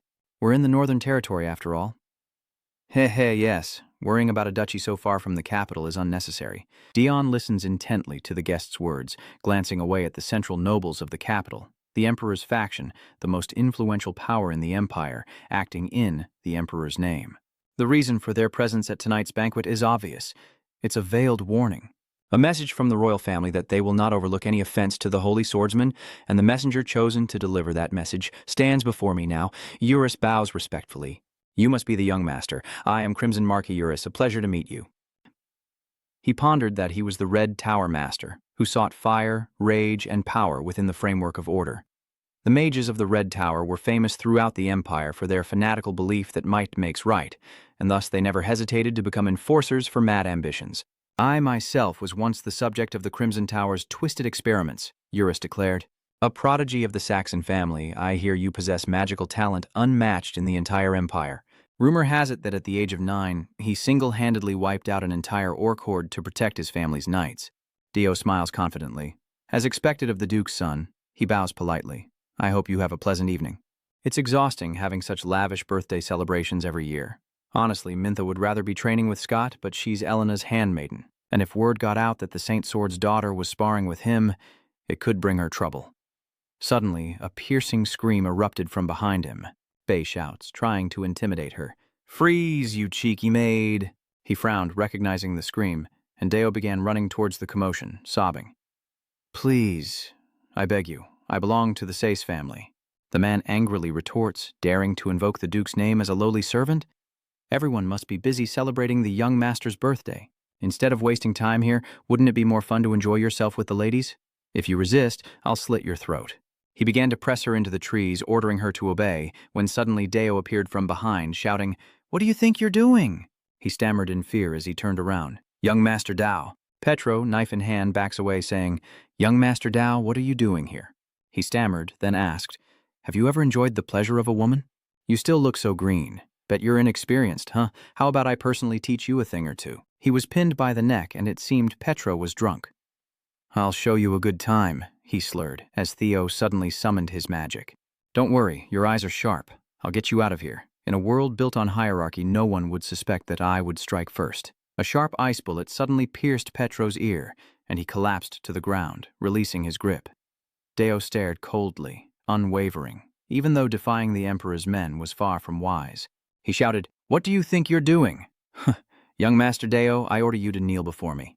Bei couldn't believe his ears. "What?" he said sternly, raising his voice. "Did you not hear me?" He points a finger in the man's face, telling him to kneel and apologize to Imelda, for as she said, she serves their family as one of their own. Enraged, Bei ground his teeth. This insolent brat. Young master, what a pity. But today I stand here as the Emperor's representative. Insulting me to protect the honor of a lowly maid is an insult to the Emperor himself. He calmly replied, "Then let me ask, does His Majesty take pleasure in forcing himself upon the servants of nobles?" He frowned, didn't he? The man on the ground stammered, "How dare you speak so recklessly?" Deo says sternly, "This is my final warning." Eurus, witnessing the scene, couldn't help but kneel and chuckle. "This is quite an interesting turn of events." Len suddenly roared, "Do, what is going on here?" He replies that this man tried to assault a maid of the mansion. He booms, "And for that, you dare to be insolent to Lord Petro." He nodded. "Yes, Duke, your nephew overreacted." Dale still wouldn't stop, shouting, "Did I tell you to stand up?" The esteemed guests from the imperial capital are charged with acting on His Majesty's behalf. Yet this man dares to commit a disgraceful act, attempting to force himself upon a lowly maid, staining in His Majesty's reputation with his own hands. Therefore I couldn't stand idly by and not punish such shameful behavior. Eurus unexpectedly burst out laughing. "Ha ha ha, very well. You're a clever boy. Everything you've said is true. To think the one entrusted to act on behalf of the Emperor would commit such a vile act with a maid. Petro is terrified, Lord Eurus." Flames erupted in Eurus's palm, incinerating everything, as Petro paled with fear. The scum stood up and ran, screaming in terror, "Spare me!" At this moment, Eurus's demeanor became terrifying as he smirked, and a vortex of fire flew from his palm towards the fleeing Petro. He was incinerated by the raging flames engulfing his body. The pain, the heat. Eurus slowly tells Dello, "You were right. It is my duty to eliminate the insects who dare to disgrace the Empire and the royal family. I have high hopes for your future." With a stern look, Dio gave him a sharp glare. The matter had settled, the Emperor's faction had departed, and peace returned to the Horn family. The morning after the castle party, the young master stood solemnly by the bed, gently saying, "Time to wake up?" A sleepy Deo slowly replied, "Thank you for waking me." She blushed. "It was nothing." "Do you have something to say?" he asked. He hesitated. Thank you, sir. Serving the young master is my honor." Theo wondered if that was the only reason for her hesitation. Having lived in two worlds, these feelings are still new to me. I'll have to get used to them. He smiled, his face relaxing, and said, "Thank you. He is the eldest son of the House of Saxon. I understand the weight of that name, and I'll exploit it as much as I can, just as long as the Empire crumbles." Len spoke sternly. "You're clever, Theo, but your recent behavior has been strange." His face remained calm as he asked, "Why are you speaking like this?" Deo replied slowly, "If the otherworldly hero and the holy sword Bardo hadn't perished in that battle, the hero's sword would have next been pointed at the Saxon duchy." Len was taken aback by his words that bordered on blasphemy. He sternly asks, "How can you be so sure?" Deo's change in attitude stems from overhearing the Empire's plot against the Saxon family in his past life. The Empire abandoned the hero, fearing their golden leash would break and the hound would turn rabid. Even though the hero from another world defeated the Demon King, the Empire didn't eradicate the evil within the Demon King's territory. Instead, they issued insane orders, like turning the Demon King's land into royal territory, unilaterally forcing our family to sacrifice, and giving that land to Father. If the darkness on that land isn't completely cleansed, our blood will continue to flow. Furthermore, to those within the Empire and beyond the northern border, our Cersan family is seen as a dark lineage. Just as they discarded the hero, they'll try to eliminate the threat from within, those who could cause harm from within themselves. N asks, "Discarded the hero?" "But Father," N interjects, "these are just deductions and arguments I've gathered from the records I've read. Logically, nothing else fits. In name, the hero died honorably after a battle with the Holy Sword. Bardo." Small wonder, as few knew the truth of the hero's death. If my hypothesis is correct, the Empire is just a giant seeking to oppress all smaller nations. He looked at the boy intently. His wisdom belies his age. "So, what do you think the Sac clan should do?" He slowly replied, "The Sacra family cannot coexist with the Empire. Suddenly, the patriarch's expression darkened, emphasizing his point, and Len's attitude became equally unpleasant. We must destroy the Empire, and the air in the office grows heavy. Dio growled, "Do you understand what you're saying?" He replied calmly, "I don't mean we have to build an army and start a war right away." Deo Trantru paused for a moment, then said, 5 years, his father asked in surprise. 10 years, he explains. Right now, anti-establishment factions across the continent are pushing for independence. Even vassals like his father, Duke Seselim, fear the Empire will turn its blade on them as the economy crumbles and pillaging runs rampant. And even though the treaty unifying the 7 continents has ended, the aftermath of the war only worsens. By then, we need to build a force to protect our home from the Empire. We will support the vacant lot in each region, and I presented the plan to overthrow the Empire, until the sun sets behind the magnificent castle. Dion finished his explanation and asked his father what he thought, but his father only gave a sinister smile and remained silent. Len laughed, saying his talent was limitless and that he was confident his son saw a vision he did not. "You truly are my son. From this day forward, you're more than just the Duke's eldest son or a mere 10-year-old child. I will consider you my heir, and you will lead House Caesar." He was surprised. Well, Len softly says, "As head of the family, I will listen to and value your words." He smiles, thinking, I've waited a long time for this day. Once I have the power to move, and the Cern family's authority is in my hands, I'll ask, "Don't hesitate to wear it. What will you do for our family?" He replies, "You said you'd treat me as an equal, right? Then, allow me to undertake the magic challenge in Necropolis." A magic challenge. A competition to determine a mage's rank, where they face the guardians of the magic tower. Defeating a higher-level guardian elevates the challenger, and the strongest receives the title of Tower Master. The one at the very top is crowned Archmage. He questioned, did I truly want to go to such a dangerous place where I could lose my life? It was still too early, as I hadn't even completed the 3rd circle. He's brimming with confidence, but it's normal to worry. Most people don't reach the 3rd circle until their 20s, and even for him, going from 2 circles to 3 is difficult. With unwavering resolve, Del declares this decision is for both himself and the Cerson family, leaving his father surprised. "Why are you explaining this so thoroughly?" "If I prove myself through the tower's trials, my position as heir will solidify father's standing, and I'll earn a reputation that silences the gossip." Len gently asks, "Is that why you want to take on the tower's challenge?" Del's demeanor was now filled with confidence and resolve. "Yes," he nods. "Very well, I'll leave this to your judgment." Beaming, he says, "Thank you, father. I won't let you down." A few days later, at the vast necropolis, people stood before the gates to greet them as the Duke's carriage arrived. The servants bowed deeply, honored to welcome the Black Duke, while Theo, beside him, grimaced, wondering if he'd gone too far. Whispers begin to spread. Duke Sex and the masked young master have arrived. "I heard he's a magical genius the Empire has never seen before. Is it true? But he doesn't look too well today, does he? Seriously, I heard his swordsmanship rivals the knights in the Duke's estate." Velix smirks, finding it laughable. He, the valedictorian, is destined to conquer this tower trial. Tom added that the nobleman looked so weak he'd fall over with a mere touch. Eris appeared, bowing respectfully, requesting an audience with the Tower Master. Len greets Eris, whom he hasn't seen in a while, and she smiles, honored to serve him. "Young Master, Eris is the head of the tower's administration, handling all administrative tasks in the Duke's absence." Len turned to him and said, "During your trial, she will be your assistant." He nods. "Yes, please." Theo approaches her cheerfully, asking for her help, as Eris will be his guide. "Yes, young master, this way. There are 59 graduates waiting for you, all of whom will be participating in the trial with you." The doors suddenly opened before him and Eris, revealing a multitude of people ready to compete in the tower's trials. "Greetings, everyone present. I am Eris, the Tower Master and Chief Administrator. Now let me explain the first trial of the Black Magic Tower. Check the necklace around your neck. Life Force necklaces. This trial is a survival game, a battle for life points. Each necklace contains a magical shield to protect its wearer and 1 life point. When you strike an opponent by controlling the scattered undead on this battlefield, their necklace will activate its shield and then shatter, meaning they're eliminated. The attacker who lands a hit gains a life point on their necklace, and any contestant who reaches 3 points advances to the next level. Ultimately, anyone using magical artifacts would be considered cheating and immediately disqualified.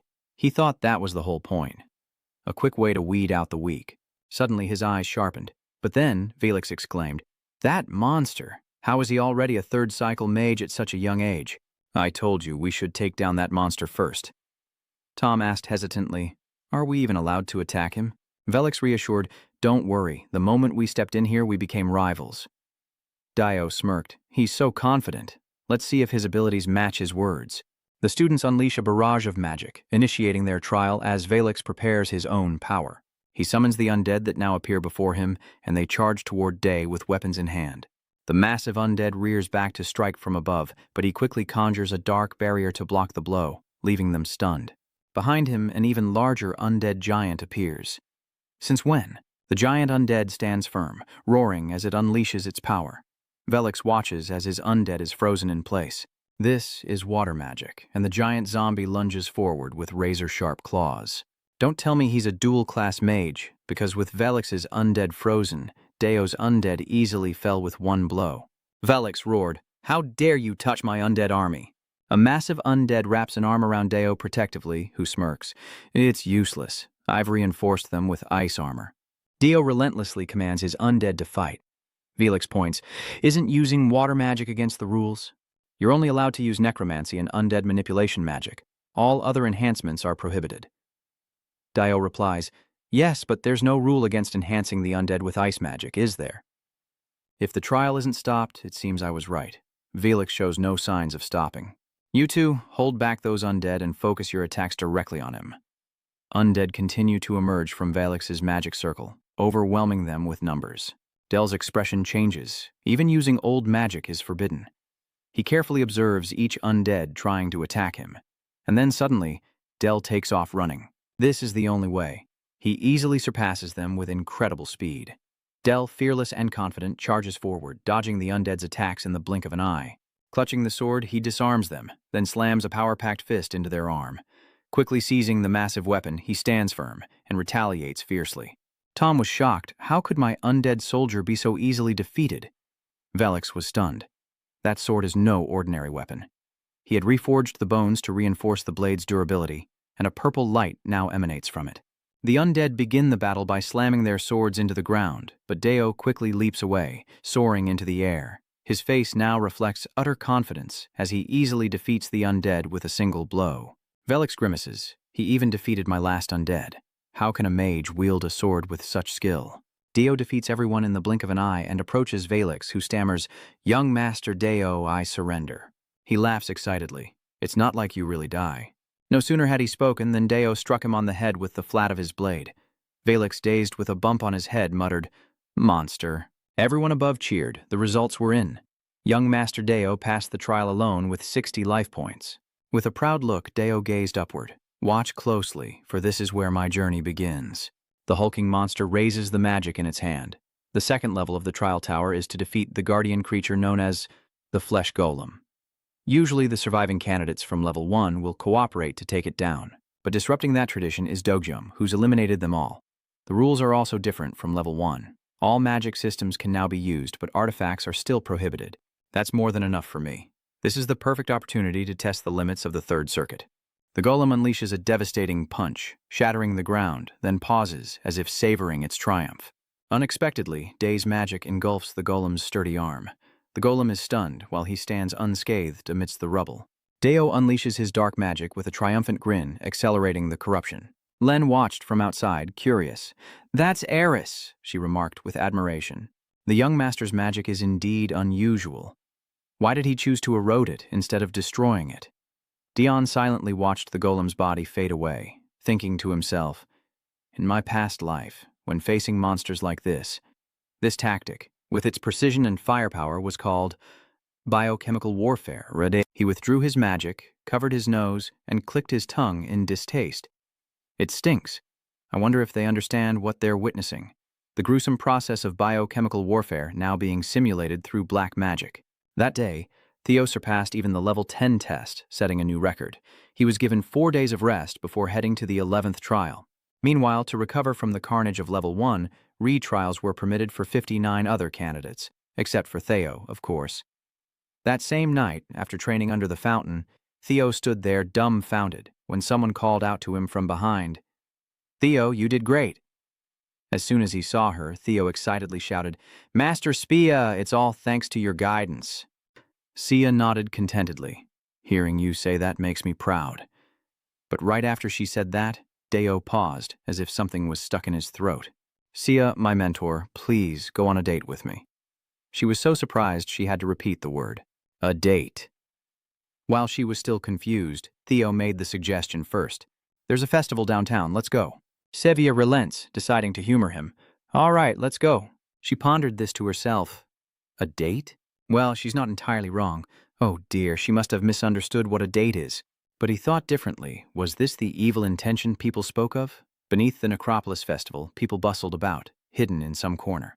Sepia asks Honda if the difficult training is exhausting, but he declines, saying it's no problem. Besides, we still have a few days before we have to move on. She smiled gently. Is that so? That's good. As they spoke, they both suddenly paused, sensing an unusual silence. To ease the tension, he changed the subject. The moon is beautiful tonight, isn't it? Svea looks up in the same direction, agreeing. It really is. He sighed in frustration, suddenly at a loss for words, but the silence was comfortable. It's always been like this with Svea. Maybe it's because she trusted me from the start, but I want to be closer to her. Days earlier, on the day he finally achieved the third ring, he understood what it meant to face his inner world. His nose began to bleed from overexertion, but he pinched it shut, resolute. To break through, I must force mana out of the second circle. Only by enduring the rampaging mana can I maintain the third. The interwoven magic circles begin to materialize as the silver sword suddenly bursts forth from his heart. He gazed at it thoughtfully. The black sword now stood in the middle of a snowy expanse. He looked around, searching for answers, when Spei's voice suddenly echoed. When deeply focused, the inner world will open. He lowered his head, understanding her meaning. So this is it. This is the inner world, the world of his perception. There was nothing here, just an absolute void. And in that empty world, Master Sophia reached out to me. Perhaps that's why she brought light to his world. And those words suddenly spilled from his lips. Master, I love you. Sophia couldn't believe her ears and wanted to clarify. What did you just say? Theo declared, his voice ringing out. I said I like you, Master. She chuckled softly, still seeing him as a child, as Sophia lowered himself to embrace Deo tightly. Is that so? She replied in a warm tone. I like you too. Deo reluctantly accepted her affection in a way he didn't want. Thank you, Master. Having lived 2 lives certainly has its advantages. A few days later, a peaceful morning at Rudeus's mansion. Inside the 11th floor of the training tower, Rudeus lamented his lack of progress with Sylphiette. She probably just saw it as childish affection from an 11-year-old. Time to focus on the test. Eris announces the trial will be a one-on-one battle, and the winner will advance to level 12, as he greets him with a magic book in hand. It's an honor to face you, young master. He is the 3-ring master, and back Rosenda too. Don't expect me to hold back just because you're a child. This level 11 trial allows all creations in magic, meaning your lifeline isn't guaranteed to save you. With the artifact restrictions lifted, I can finally unleash my full power and crush him to make an impression. The power gap is immense. Before the referee can even speak, I'll launch my first attack and end this quickly. And B's deadly strike leaves Dio struggling to defend as he mocks him, saying, I'm not like those academy rookies you faced. Your winning streak ends here. Anne unleashes a barrage of magical arrows known as dark bolts, and his constant taunting clearly frustrates the boy. Let's see how you block this. With that, Anbach launched all the darts at Theo. He dodges each attack, escaping unscathed, while Do fumes at Anjian's underhanded tactics. Normally, attacking even a second before the command would be a foul, but the judges aren't signaling anything. They're curious about my abilities. This damn meritocracy. He ends with a loaded statement. That's why I hate mages. After a moment of attacking, Lian Huangenbach begins to use some kind of language to summon my creation. O you who have pledged eternal servitude, servants from the deepest night, darker than blood night itself. It makes Deo want to bury him alive. How embarrassing, what kind of ridiculous spell is that? But he's definitely stronger than your average rookie. Dio continually dodges the attacks of the underlings, while Anbach, already full of himself, slicks back his hair. How long do you intend to keep dodging? How can you win like that? His minions lunged, their only target was him, but he couldn't stand still any longer. His magic began to stir, and he quickly sent Anbach's henchmen back to where they came from. He smirked, believing victory was at hand. Was that all he had? The magic he'd been hiding was unleashed, causing his minions to swell and explode. Explosions erupt in rapid succession, creating utter chaos, and Anbach boldly declares, I'm the winner today, young Master Deo.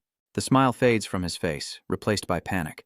Wait, when did he... As he frantically searches, a dark shadow rises from behind. Where is everyone? Deo appeared right then and there, mocking Anbach. You look panicked. A clever sneak attack. He's consumed by demonic magic. And Bach's eyes betray his fear after hearing those words. But it will take much more than that to defeat me. From beneath his feet, shadows moan. So hungry, so very hungry. Can we eat? Eat us, they beg, their pleas echoing in the mysterious smile. Please, feed us. As soon as he agreed, they pounced, but not to fill their bellies. The other students watched, chilled to the bone. Screams of agony echoed throughout the arena, as it devoured Bach's very essence. They seemed a little too excited because they were hungry. He begged for mercy, flustered. Spare me, he begged. Seeing this, Theo, not entirely heartless, ordered them to back down.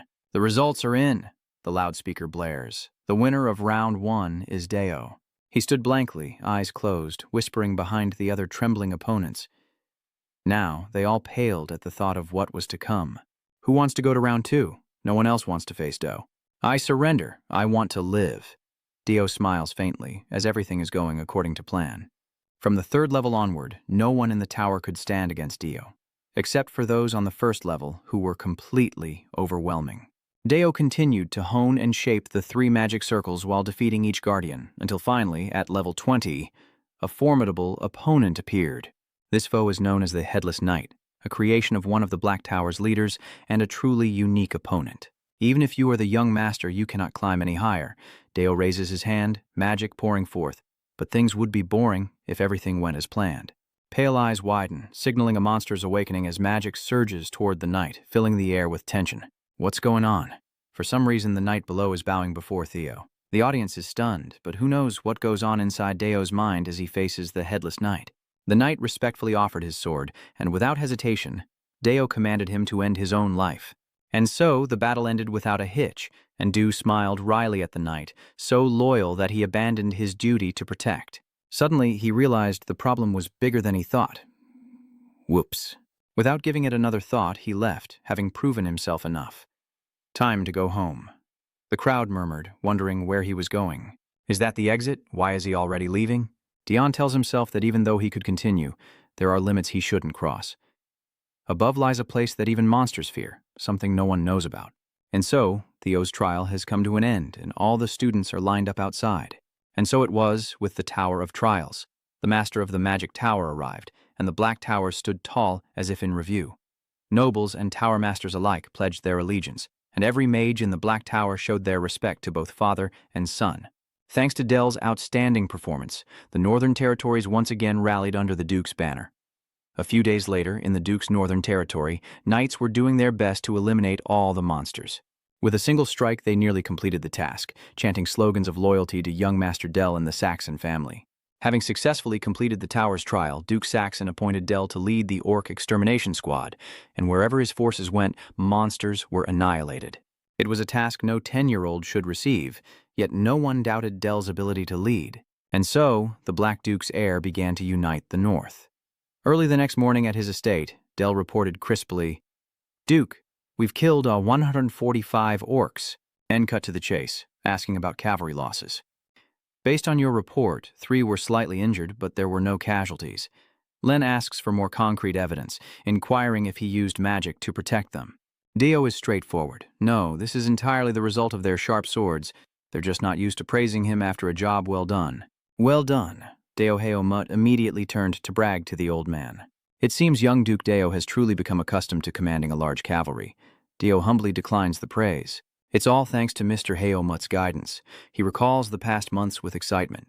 Heo Mut taught me swordsmanship, tactics, and military strategy, placing all his hopes on me. At this rate, the young master will soon be ready to lead the territory war. Though excited, Dusu patiently waits. Territorial war, huh? I've always looked forward to the next stage. A moment later, Charlotte wielded her sword as if in a real match, her opponent, Do Su, unleashing a flurry of powerful spinning sword strikes, which he narrowly avoided, before catching her off guard with a surprise attack. A second later, Charlotte managed to block his thrust with her sword, and the two clashed from one end of the arena to the other. For a moment, Charlotte almost landed a hit. He praises and encourages her. "You've improved a lot." Annoyed, she rejects his praise. "Still not as good as you." He laughs, amused. "Am I teasing you too much?" Charlotte, annoyed, simply ignores him. After all, he's already a third circle mage and has surpassed the second level of the tower. Everyone's been calling her young Miss this and young Miss that. Doesn't he get tired of it? Seeing her like this, he wants to comfort her, telling her not to worry, and that she'll get stronger too. Charlotte's face flushed as she thought, I'm only 10 years old, but I'm already exceeding all standards. Despite her embarrassment, she maintained a noble facade. Hey, don't treat me like a child. I'm not a kid, okay? You're one too, you know. D points to himself, asking, Me? I'm all grown up. She waves her hand dismissively, not caring. Whatever, forget it. Their contest quickly concludes, and the helmeted young master lays out the general pieces. Today's lesson focuses on the hammer and anvil tactic, where cavalry is positioned on one or both flanks. As if predicting the outcome, he immediately states that the key is for the cavalry to break through the enemy's wing and encircle them. Meanwhile, the infantry will advance, he affirms. Exactly. The hammer and anvil tactic gets its name from placing iron on an anvil and forging it with a hammer. This is a tactic that relies heavily on the cavalry, Doa thought to himself, stroking his chin. Indeed, this is only possible with Black Knights. No matter the world, the fighting style is similar. Suddenly, he realized something. Oh, right. How is Charlotte's training going? Heomut scratched his chin, thinking for a moment. Charlotte's progress. While not comparable to yours, it's still extraordinary. She has a foundation in swordsmanship, and soon she'll grasp Aura and Saxon swordsmanship. But there's a concern. I bet you're going to say Charlotte's swordsmanship isn't compatible with ours, right? Mages refine mana into magic through the heart circuit, while knights refine mana through aura conversion techniques. Wizards build magic towers to master philosophy, while knights form legions to pass on swordsmanship. Among them, the Black Knights of the North resemble straight charging war chariots. The Raven Knights exemplify crushing the battlefield with pure power, but Charlotte's swordsmanship focuses on speed and finesse, wielding a swift and agile blade. With that talent, could she reach the lowest level of the Seven Swordsmen? But she'll never be the first. A powerful yet graceful sword dance unfolds. The leader of the Seven Swords, her father's former position. Del is distracted and blurts out, Heomut, the flower sword, understood the sorrow in his face, wishing that swordsmanship still existed.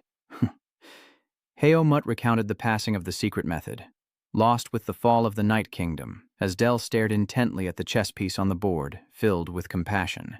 It's truly gone from this world? And so Del's days became even more restless. While balancing monster extermination with his studies, his reputation grew stronger.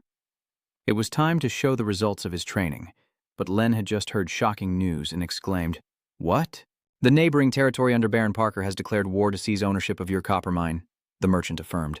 That's right, he said, stroking his chin in confusion. In this world, the borders between territories and countries are vague, but for a low-ranking noble to challenge a high-ranking one is unheard of. As he reported this, he took something from his pocket, saying that if he refused to hand it over and accepted the declaration of war, Count Brandenburg would side with the Baron and with this letter would send the Knights of St. Magdalena in exchange for a share of the mine's profits. Upon hearing this, the father and son understood what was happening, and Theo gritted his teeth in anger. So, that's how they want to play it? He hadn't forgotten the humiliation of that day, and he'd make sure they paid for it.